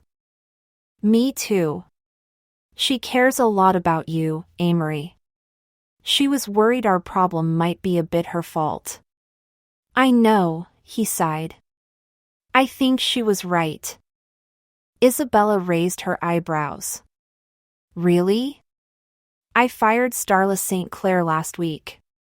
Isabella could have fallen from her seat with the sound of those words. After so long, she thought that she would never hear that phrase. In truth, she had forgotten the girl's name because she just kept thinking of her as the brat or the tart. Hearing her full name felt foreign to Isabella's ears. Realizing neither of them were speaking, Isabella finally countered with, "Would you mind telling me why?" I had to threaten her career to get her to stop flirting with me, but nothing ever happened. It took a lot though. I had to take legal action just to get her to listen. Afterward, she just let the rumors fuel her star status, but the actual nail in her coffin happened when she arrived in New Mexico 2 weeks ago. Isabella, she threw tantrums about everything. The other actors nearly quit. My director was on edge. I think I am finally starting to get gray hairs because of her outbursts. Her trailer was too small. Her costumes were not the right color. Her scene partners were not acting well enough. Cameras were not close enough. Cameras were too close. If she did not have control, she fussed like a toddler.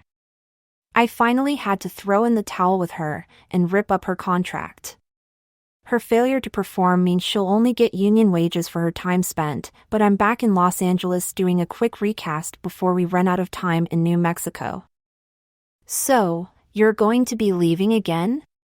Isabella asked, feeling a bit sad. Amory shook his head. Oh no, there is too much damage control to do here.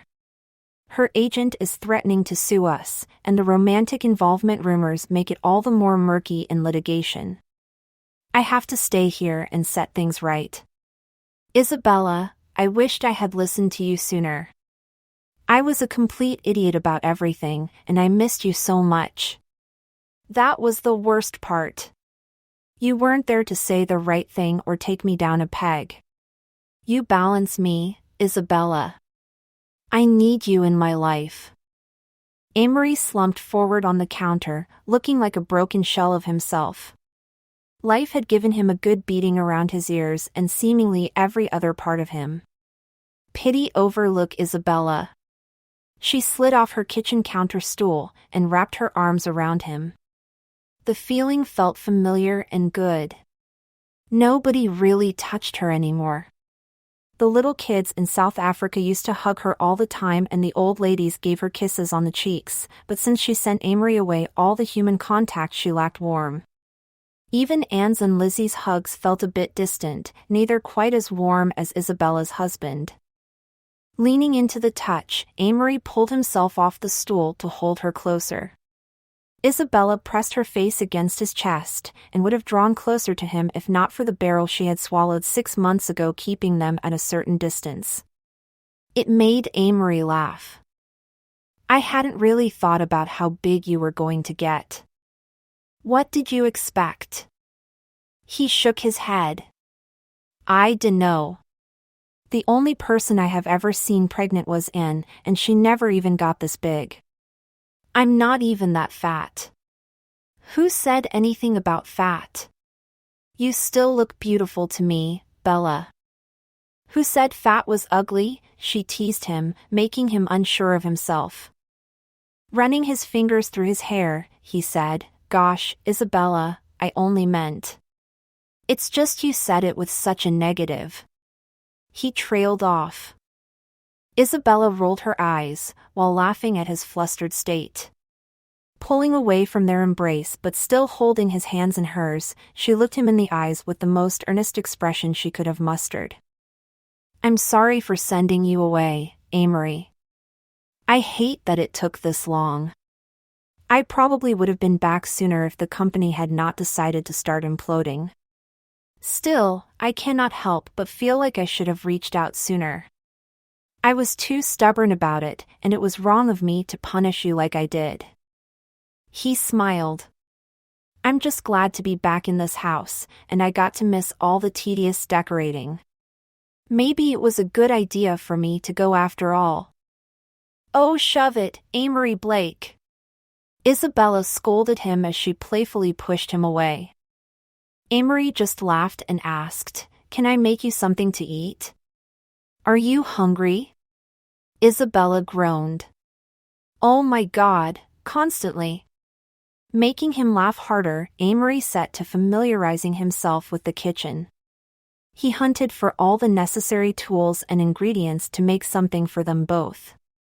Isabella laughed as she thought that he looked like a toddler in a sandbox as he pulled open each door and cabinet in the extensive kitchen space. It was not hard for him, since the same female consultant organized all his spaces.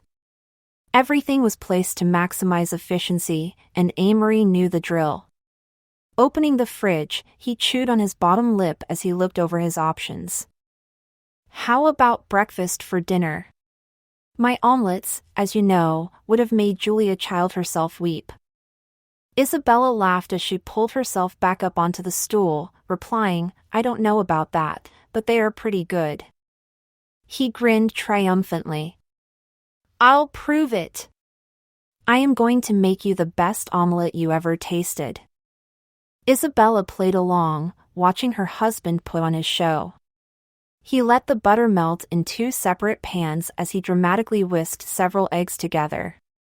The skillets lightly sizzled with browning butter as Amory poured in the fluffed eggs that were smooth like silk.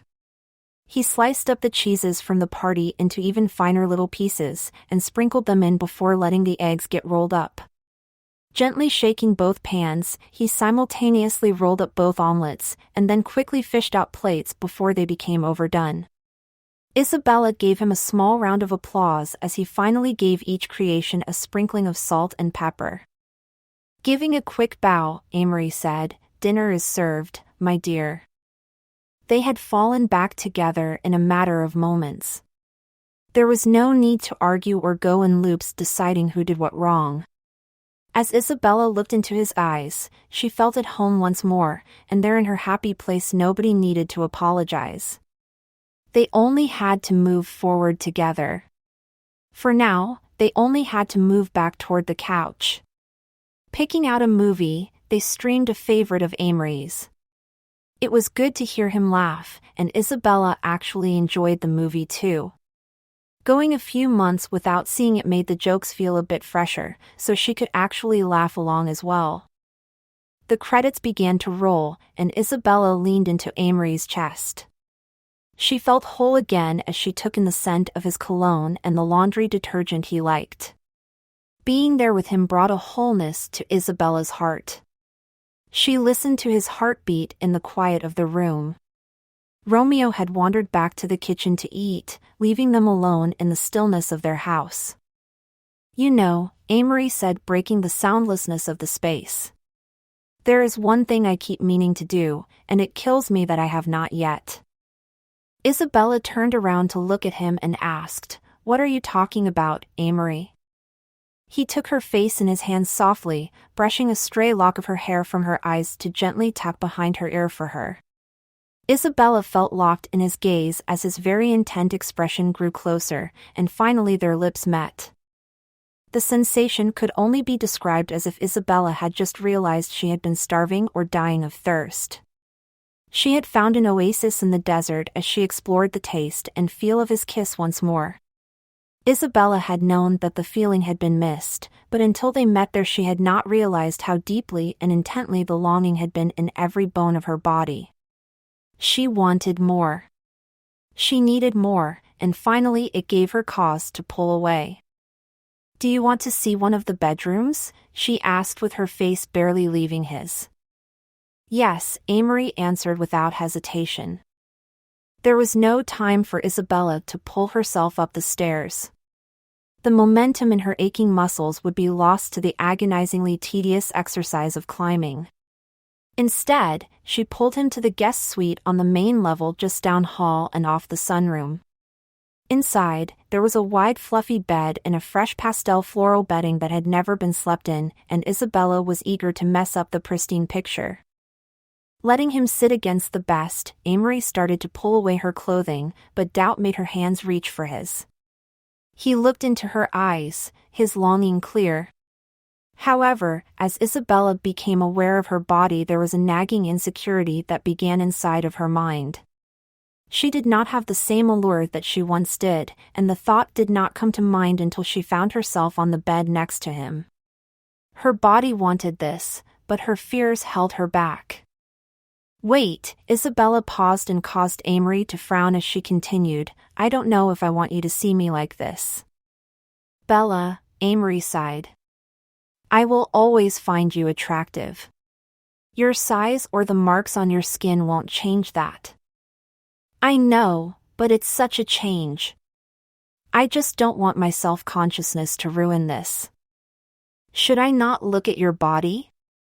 Can I no longer admire my lovely wife?" Quickly thinking, an idea came to mind as she said, "Let me take care of you tonight. You've earned it." Pulling the bandana from her own head, she wrapped it around his eyes as he gave her a boyish grin. He seemed excited by the concept, but instinctively reached out blindly to find her. She let him find her face again as she kissed him deeply, distracting Amory as she peeled of his clothing piece by piece. He was left in his pants when Isabella had a wickedly wonderful epiphany, but decided to ask her husband first before committing the act that she had never been given the opportunity to do. "Amory," Isabella said sweetly, "could I try something new with you?" He was silent, but unable to see he could feel her hand dancing around the focus of the conquest that she wanted. He pursed his lips slightly, thinking it over. She kissed his sensitive pulse points as she waited for an answer from Amory. It was late when they were both finally clean and in the master bed together. Amory had checked on their dog one last time before crawling in to meet her between the sheets. He kissed her softly, seeing the sleepiness in her eyes. He did not keep her long. "Before I lose you, Isabella, I want to say how much I love you." "I know, Amory," Bella replied, yawning. "I love you too. But you do know you are the best thing that ever happened to me?" "That may change when the kids come along," she replied in an honest tone as she rested her head on his chest. Letting his hand rest on her arm and rubbing the skin softly, he whispered, "I know, but I would have nothing without you, Bella. I am forever in your debt." Isabella's eyes were closed, and she was not sure if he said any more. She had left her happy life to dream fantastic things. She saw herself as a princess in a tower looking for her prince, and flashing forward she turned into a queen with a palace. Isabella had a subject who adored her, a stunning home with bountiful gardens, and the prince was now her devoted king. Their world was theirs for the taking, but it was clear that the only thing that mattered was her and her king. His dark shining eyes gleamed at her in the moonlight, and the smile was one Isabella knew well. When her alarm went off, she opened her eyes to see its owner. Asleep himself, Amory was grinning as he dreamed. She quieted the soft chiming tone, and went to get dressed and order a car to come get her. Unexcited about the commute, Isabella did feel happy for her semester to be finally ending. She slid on something comfortable, and pulled a jacket from the closet knowing the weather was supposed to be cold and still wet from the night's rain. She hated to leave the warmth of her bed, but Isabella knew that she had unavoidable responsibilities to the school and her students. Looking at her sleeping husband one last time before heading downstairs, she saw that his handsome dark eyes were slowly opening as he hoarsely whispered her name. Bella. Isabella went back to the bed, letting herself get warm before she left the house. Tending to her sleepy husband, she ran her fingers through his damp, messy hair as he pleaded with her. Amory, why are you not asleep right now? You do not have to get up and go to work for a few more hours. Don't leave me, Isabella. Call in sick. Stay here. It's too wet and cold outside to leave, Amory pleaded with her as he let his arms stretch out across Isabella's body. It is the final exam for my class. I think I have to be there. I would have to be going into labor to skip out this morning, but I will be back this afternoon. Maybe you can call in sick, and we can spend the afternoon at home together putting up Christmas decorations? I haven't done that yet because Ann told me it would clash with the shower. I'll go get a tree, and have it ready to decorate when you get home then. I actually have presents in my car, so it would be nice to put them somewhere. Isabella laughed. Are you serious? He nodded. I saw some things when I was traveling that looked like good gifts for our families and for you. She kissed him, appreciative to have her beloved Amory back in her bed. I love you so much. You're so ridiculous. I have to go. However, if you would like to stay here instead of going out, you can go right back to sleep and dream of me until I return. You promise to come back? Isabella kissed his forehead before getting up and saying, Of course, why the hell would I stay away? Smiling, she hurried downstairs to the best of her ability to find her bag and shoes. As she heard the beep of a car out front, Isabella let Romeo out onto the patio. The rain would be gone soon enough for him to do his morning run around, but he sat waiting patiently at the edge of the covered patio surveying his kingdom. Isabella gave one last goodbye to her dog and headed off to work. When she finally got to the confines of the dark car, Isabella did not recognize the young driver. He played jazz in the confines of the darkened car with its tinted windows only adding to the darkness of the morning. There was no sun to wake Isabella, but her happiness inside filled her up enough to brighten her drowsy eyes. The memory of yesterday sleepily moved through her mind. So much had happened, but it all seemed restorative to Isabella's heart. The memory of touch and the feeling of laughter made the dismal morning not so bad. The last of the rain was a mindless cacophony on the window next to her. Isabella looked out but saw nothing. It was so early that Los Angeles was not yet awake. Only delivery trucks and school buses passed them on the thoroughfare. At least, that was Isabella assumed because the lights were massive and bright. Looking away from the world, Isabella noticed all the babies were adjusting around in her womb.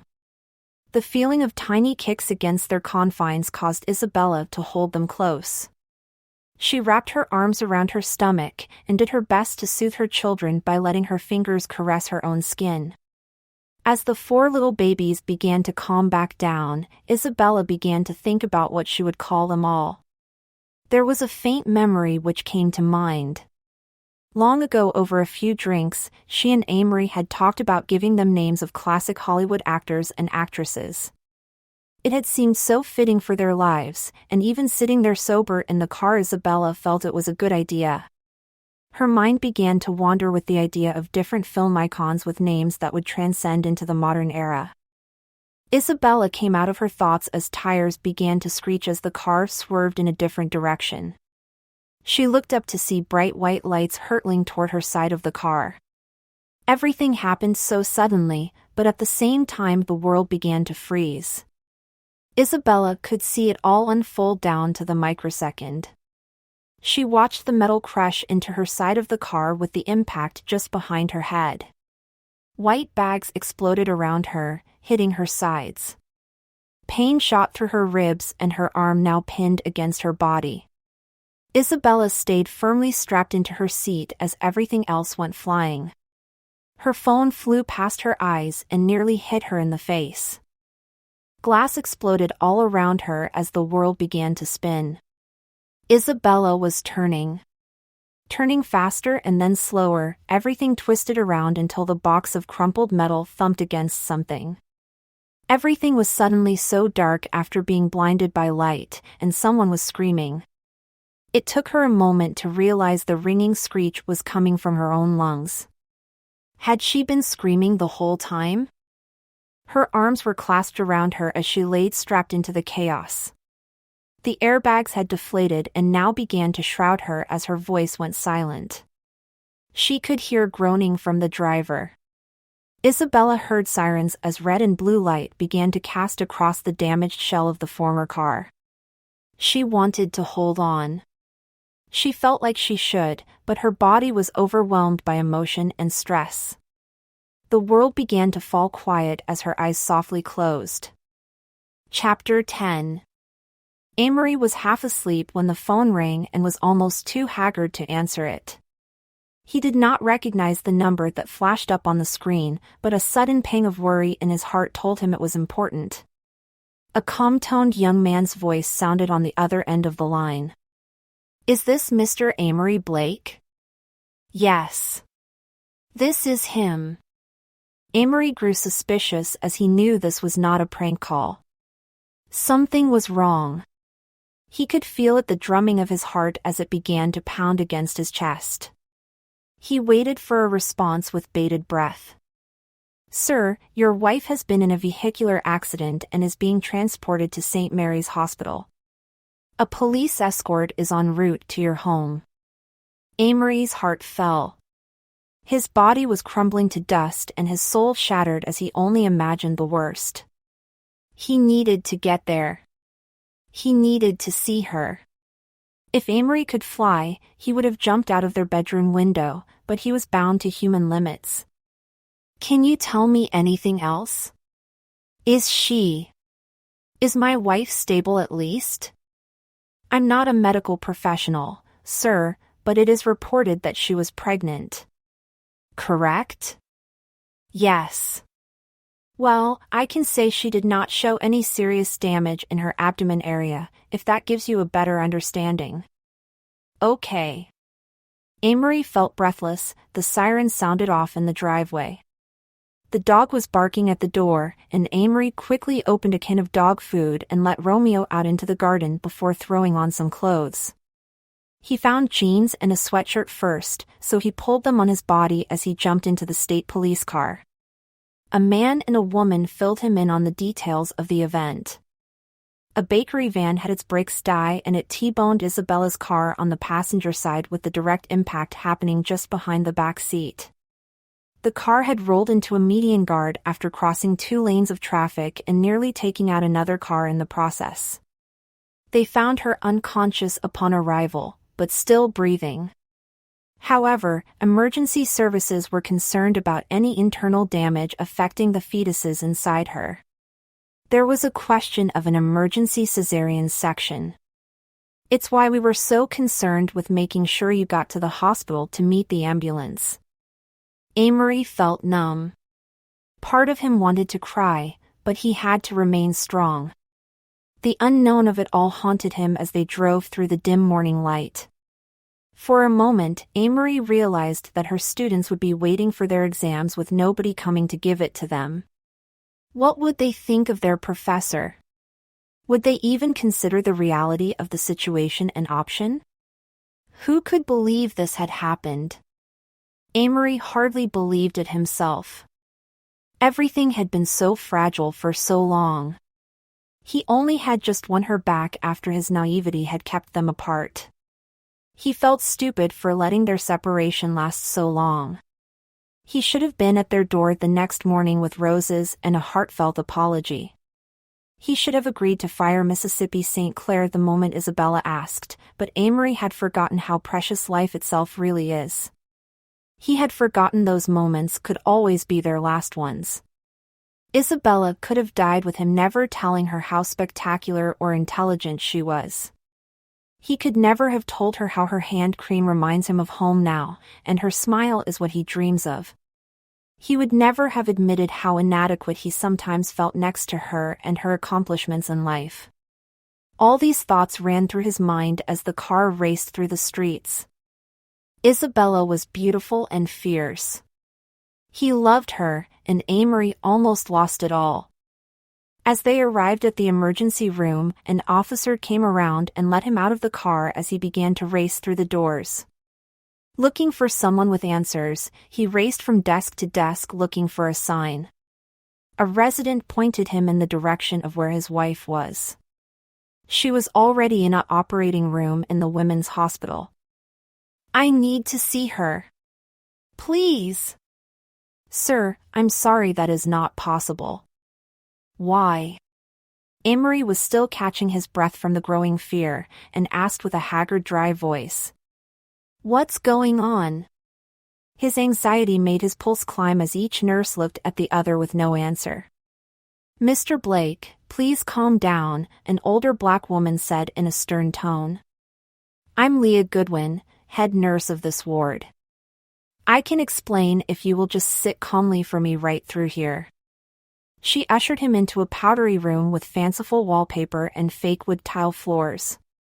It looked like an antiquated bed and breakfast with medical equipment.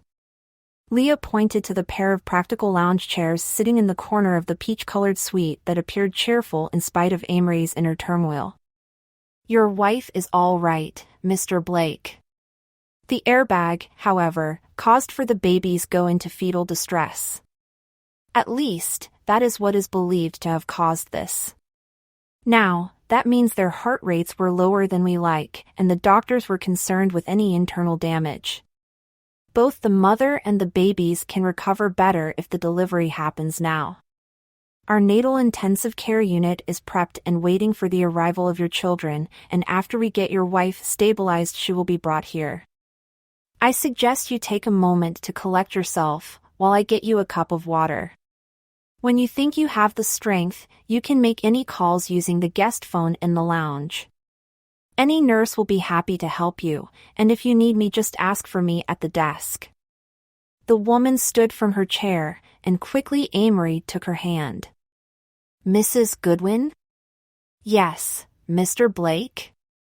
Amory smiled as tears began to streak his cheeks. "Thank you." She pulled out a tissue from her pocket, handing it to him with her free hand while replying, "It's my job, baby. Now, don't worry yourself. Your wife will be with you soon enough." Stepping out, Amory began to slump down into the seat as he futilely attempted to collect himself. He had never been so out of sorts. Time was blurring together. He hardly noticed when another aide dropped off the cup of water Leah Goodwin had promised. Sitting there in the quiet for nearly an hour, the sun was rising as he finally found the courage to call his sister. Listening to the ring of the phone, Amory waited patiently in the tired old lounge. The morning news scrolled across a tiny television in the corner of the room. Amory watched through the glass as a young family carried pink balloons down the hall. This place was meant to be happy, but he still felt hollow and drained. "Hello?" And groggily greeted, sounding just a bit annoyed to be awakened by a phone call. "And, it's your brother." "Amory? Is something wrong?" Yeah. Isabella was in a car accident really early this morning. She survived, but her arm was broken and the quads were in fetal distress upon arrival to the hospital. They're being delivered right now. At 28 weeks. Oh my God, Amory! Are you okay? I'll be better when I see her. They took her back before I got to the hospital. I guess I'm glad they didn't waste time. Peter! Peter! Amory could hear and fussing at her husband to wake up. Amory, I'm coming to you, okay? Tell me, what do you need? We don't have clothes or anything. Could you bring something from the house and check on Romeo? He might be confused. Yeah, I'll go do that. And call her family. They'll want to know. Lizzie will be notified as her doctor, but she may be here already and I don't know. I have her brother's number. Do you want me to tell Mom? Well, they are her grandchildren. I hope she would be somewhat concerned. Okay. I'm going to call people, and then I will head to your place and grab things. I'm going to get us all breakfast because you need to eat and I know you haven't. Amory laughed, his sister proving how much she knew him. He watched a cheesy commercial as he listened to his sister prattle off some things she would be getting for Bella. However, Amory had lost the energy to listen. He felt battered and beaten, slumped into the hard chair as he twisted the phone cord around his ring finger. The gold of his wedding band glinted in the sterile light from the ceiling. Just then, a nurse tapped on the door. Dressed in scrubs with little frogs on them, she looked so chipper. Amory Blake? She asked. He nodded.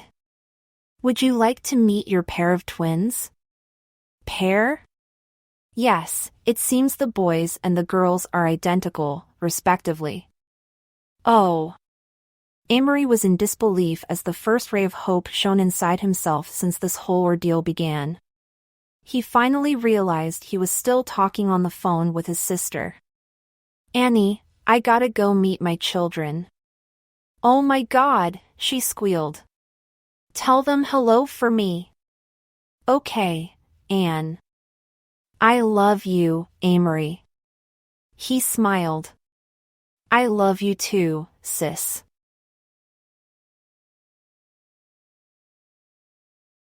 Chapter 11. The wing was dark.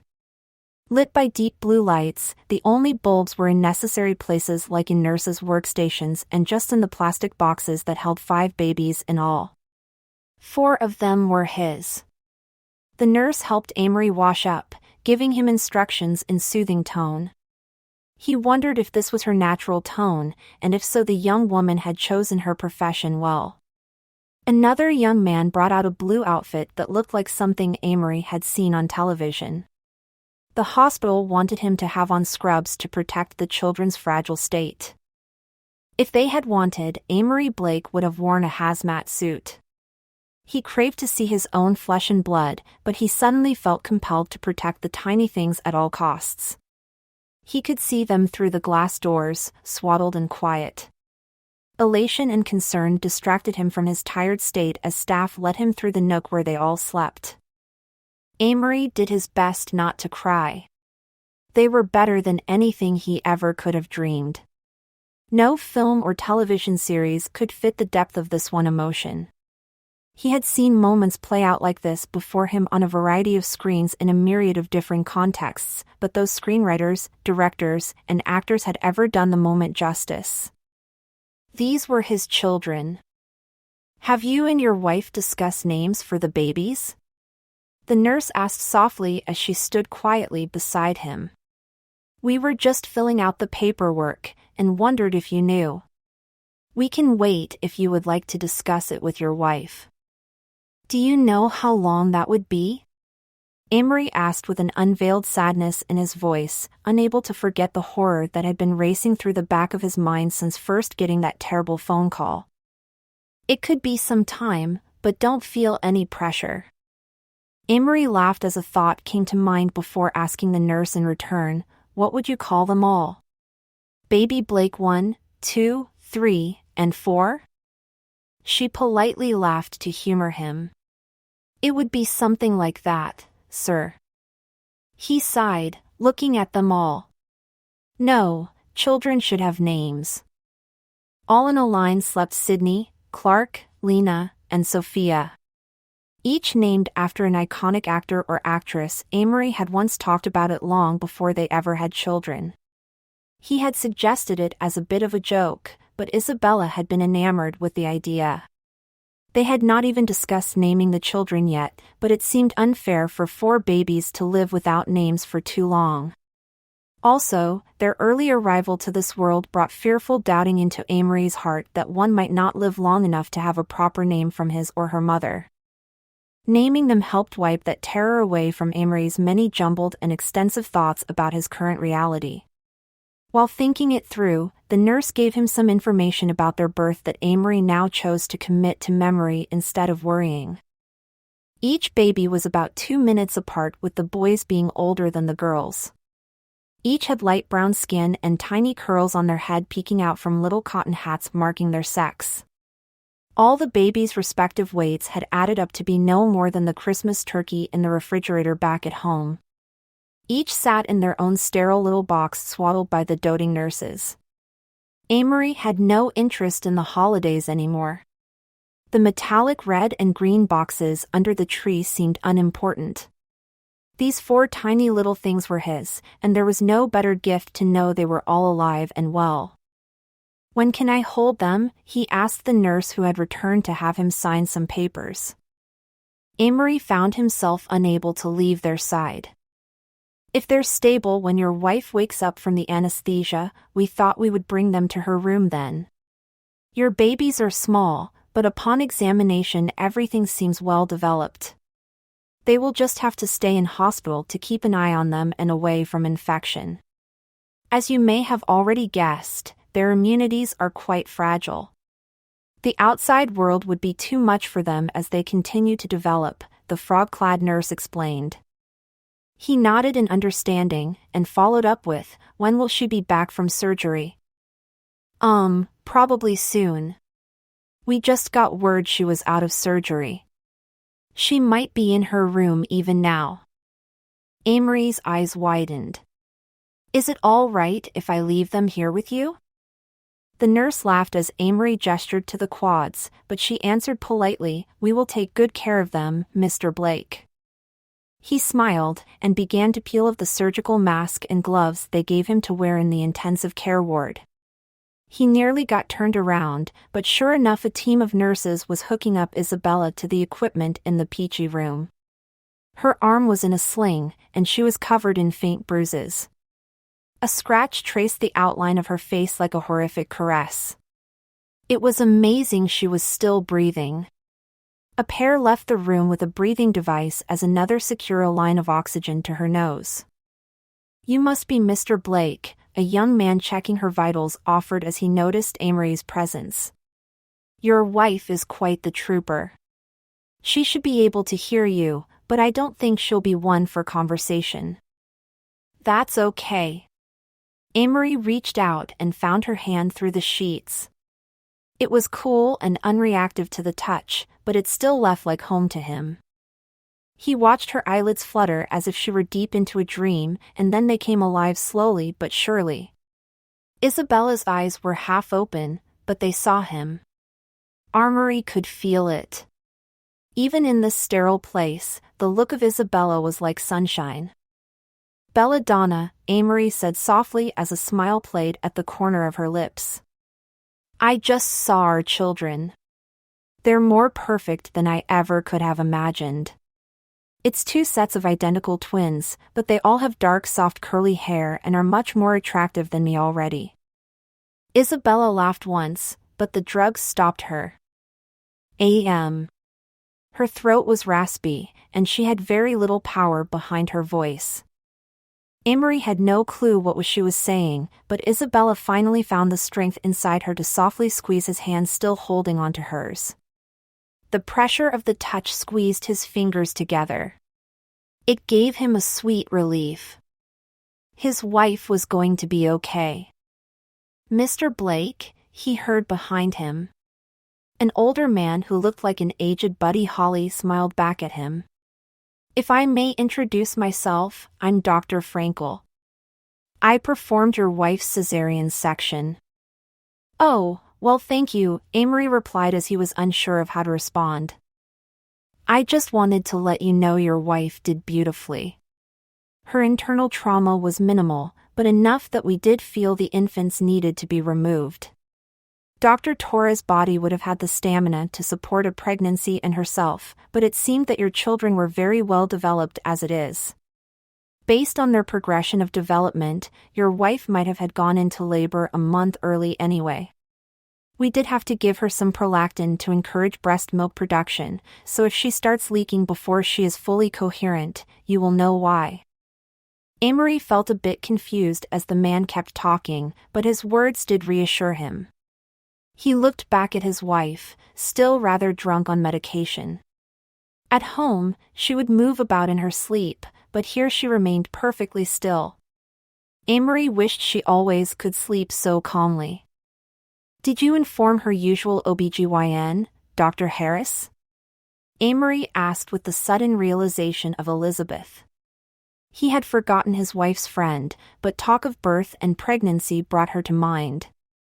Actually, she works out of this hospital. It was a serendipitous moment that she was the second obstetrician on call tonight. I was the first, so I called Dr. Harris in this morning.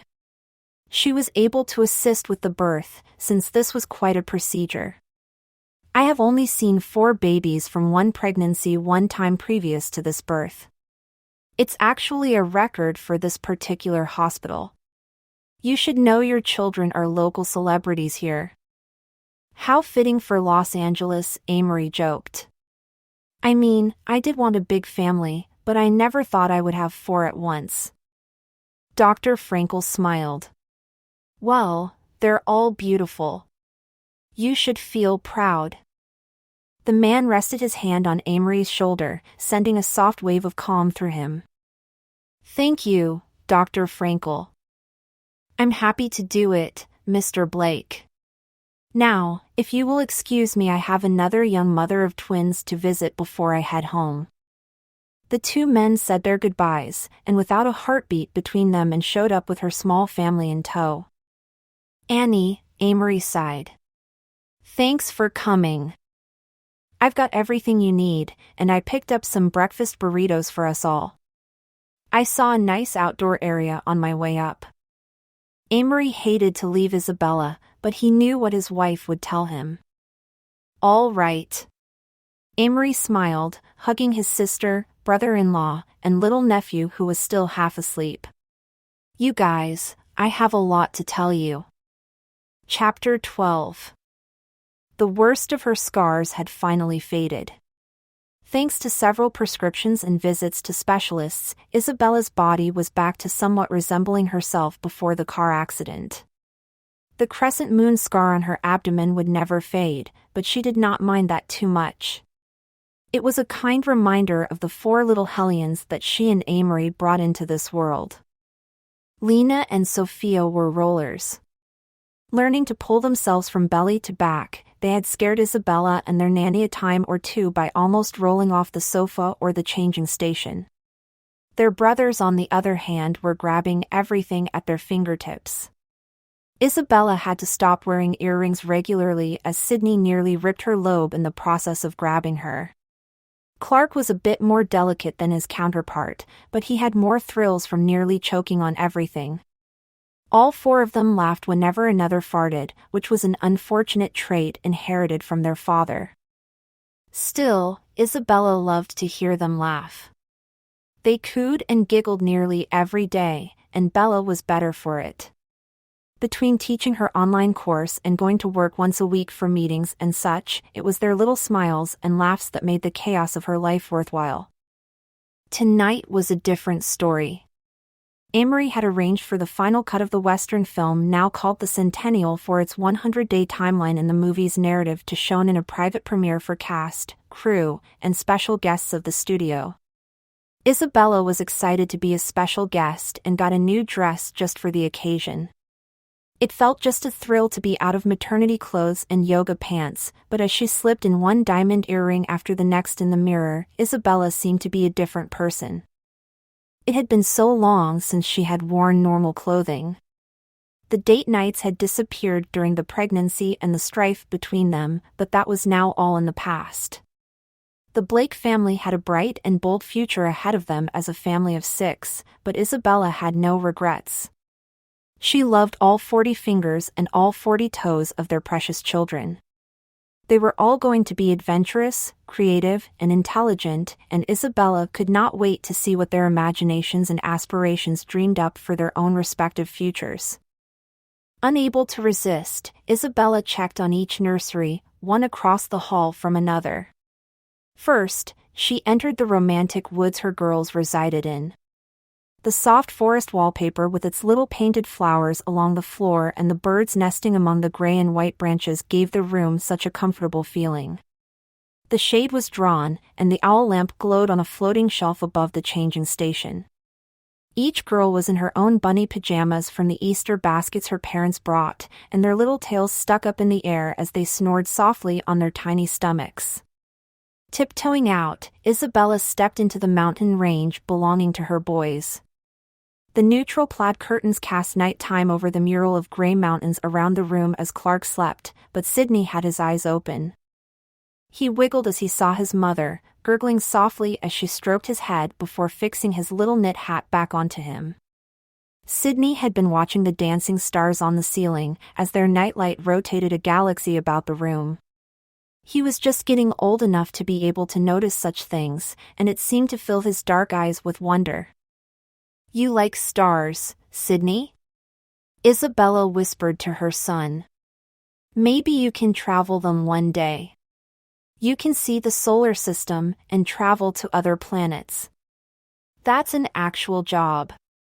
I'm dead serious." He looked at his mother as he clutched her finger in his hand. She hummed, which lulled him back to sleep. Watching his eyes slowly close, Isabella stepped away only before she was sure her baby had drifted off to dreamland. Shutting the door, Isabella noticed Romeo was in his usual position. He guarded the nurseries, lazily napping between the two of them. Most of his energy was spent running around keeping track of all the little people in the house, and then eating whatever baby food they had started to cast aside as the new foods were introduced to them. Being over, Isabella scratched her little soldier behind the ears. "You're a good boy, Romeo." The dog beat his tail against the floor with a lethargic delight. Heading downstairs, Isabella searched for the sitter. In a house so big, it was easy to lose another person. The daytime nanny had gone home, and the backup nanny had just arrived for the night.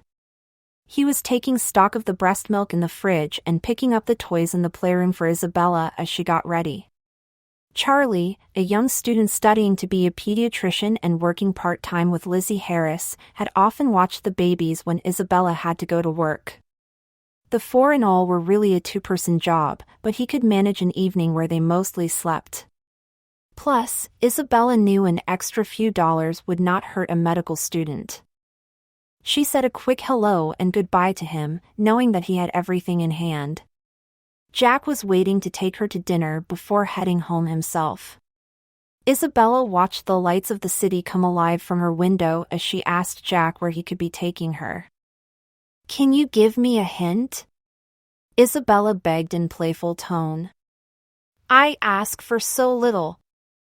"Isabella, you and I know that your husband is a man of mystery. I would hate to ruin such a romantic gesture as a nice surprise." "So it is nice?" "If I know anything about you, Dr. Isabella Torres, I know you will enjoy this surprise." Not too much later, Jack let her off at a familiar hotel. She had not been there in a few years, but the memory of it was firmly cemented in her mind. Amory waited in the lobby wearing a new tuxedo he also picked up for the occasion of this evening, but also because fatherhood had given him some sympathy weight. Isabella liked the look of a softer Amory, even if he was still more physically trim than the average man. He seemed like less of a dream, but the crisp look of a special occasion took that away. Amory Blake at any age was the definition of dreamy. "Hello, Belladonna." Amory offered his greeting with an extension of his arm. "Hello, Amory," Isabella replied, taking his arm gladly as they walked down the familiar hall. "Do you remember this place?" Amory asked her as they walked down the golden hallways. Isabella nudged him teasingly. "Oh, how could I forget? This is where I first tried vodka. Amory glowered, but smiled. I know you are lying, Isabella. That's not true. The signature cocktail of the night was vodka-based, and I decided to try it. It was what I had just ordered when you sauntered over to the bar. See? I knew you remembered. Amory laughed as they came to the grand double doors of the Art Deco ballroom with its artistically crafted ceilings and custom chandeliers. As they stepped inside, the memory flooded back to her because the room had been set up much the same way. A long makeshift bar had been created in the back of the ballroom. In the center of the ballroom, a dance floor sat empty and waiting for a crowd to arrive. The DJ booth was empty, but the room still glowed in different technicolor. Amory led her through all the lounging areas and cocktail tables to the bar in the back where a single rose marked 2 plates of pancakes, 1 plate with blueberries and 1 with chocolate chips. These aren't from the diner you took me to after the benefit, are they? Isabella asked, sitting in front of the chocolate chips on the plush black bar stool. I had them made to go and delivered here for us to eat before the movie. I'm having the after party here too. Isabella kissed his cheek, but was ready to devour the fluffy and delicate deliciousness before her. She had not had much time to eat this afternoon after Lena had a tantrum over the first taste of mushy green peas that sent all 4 into a teary-eyed rampage.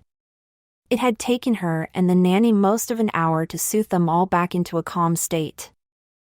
I know you've taken me to some nice places, Amory, but I freaking love breakfast food. You could just take me to diners or pancake places all the time, Isabella said as she began to cut into her meal. I think it would make my great-aunts in Sicily sad if we never ate Italian again. Isabella swallowed the first warm sweet bite of pancake before replying, okay then, we can do breakfast in Italian and just alternate the two. Amory laughed, sipping his iced coffee before cutting into his meal himself. Were the kids all right today? I feel a bit bad for not asking that first. Isabella shrugged. Lena was fussy, but that's honestly normal. I don't know when they elected her ringleader, but she is always the first to cry and set the whole peanut gallery off. I know. Hey, Peanuts would be a good Halloween costume this October. Amory said excitedly, leading both of them to imagine the quads in little peanut onesies. As they continued eating at the bar and drinking iced coffees together, they talked about more Halloween costumes and possible vacations next winter. Amory brought it up as they knew the holiday season would also now involve 4 birthdays at once. It doesn't have to be baby-friendly, Amory suggested. It could just be us if you wanted. Isabella paused, taking a moment to consider herself without the quads before asking, where would we go? Well, Isabella, I've been thinking about this for a long time. After almost losing you, I felt like our wedding wasn't good enough because a marriage is about family. The way my sister helped us and your parents would watch the babies while you slept, even my mom helped by stepping in to help Blake Studios when I needed a couple weeks off. I want to have a vow renewal, in a church, with a priest, and you in a big white dress. All of our friends and family can come, and then we can take a long weekend away, maybe somewhere secluded with snow and no reason to leave our room. She raised her eyebrows, putting down her fork as she replied, Are you angling for more children? Because with talk like that I could be into making another. No, I'm scheduling a vasectomy. If we're dying for more children, adoption will do. What I am more interested in is making this next chapter of our lives about family. I was too foolish to see that then, which kept us apart for some time. Amory's voice trailed off as they both remembered that dark part of their relationship, but he took her hand as he slid off his stool and onto one knee. Isabella Torres, will you do me the honor of marrying me again? Isabella grinned. Do you want to know something funny? Amory replied, still on his knees, Does it involve an answer? I was going to give you something that we joked about a while ago. I had it made for Christmas, but I was never able to pick it up in time. Out of her silvery purse, Isabella pulled out a small blue box and handed it to Amory as he stood. He slowly pulled the lid off with curiosity painted across his face. Isabella had anxiety slowly build up in her as she waited for Amory to pull the veil of tissue paper off his gift. When he finally looked at it, he smiled. "Is this my engagement watch?" I had been doing research about blessings of a marriage while I was cooped up in that hospital bed. After our separation, I wanted us to have a rededication that would make even my mother happy. Amory pulled the watch and read the engravement on the back of the golden face aloud, "From your beautiful lady." "Isabella, this is perfect. If I die tonight, I'm dying a happy man."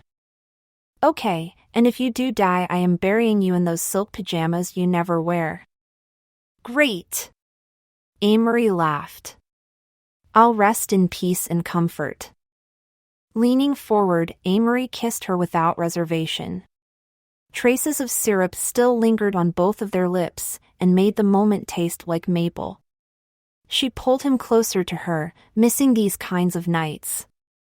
Isabella wanted to make this moment count as she deepened the kiss, while at the same time letting her fingers run through Amory's dark wavy hair. He reciprocated by letting his hands secure themselves against the small of her back. Leaning against the bar for support, Isabella forgot where they were until she pulled away to breathe and saw the time on the shiny new watch on Amory's wrist as he caught his own breath and ran his fingers through his hair. "If we do not leave soon, honey, we won't make it on time to the movie." He groaned, looking at his watch. "You're right. It is a shame though, I almost felt like a teenager for a moment there." Isabella kissed him last time as she hopped off the bar stool and checked her dress. "I know, me too." Taking his head, they hurried out to the parking lot and hopped into his little red sports car that Isabella had not sat inside in several weeks. She and the nanny took the babies out in her massive old station wagon now filled with 4 car seats and too much baby stuff. It felt exciting to speed down the populated streets of downtown Los Angeles as they headed to the historic theater that Blake Studios had reserved for the event. Once owned by one of the original Hollywood studios for their own premieres, the theater looked like a cathedral for cinema. The ornate design of the lobby and domed ceilings made this place feel to Isabella like she needed to put $1 in an offering box and say a prayer for the spirits of the movie industry. Isabella stopped to buy sour gummy candies and a cola at the concession stand with Amory, who ordered chocolate-covered raisins for himself.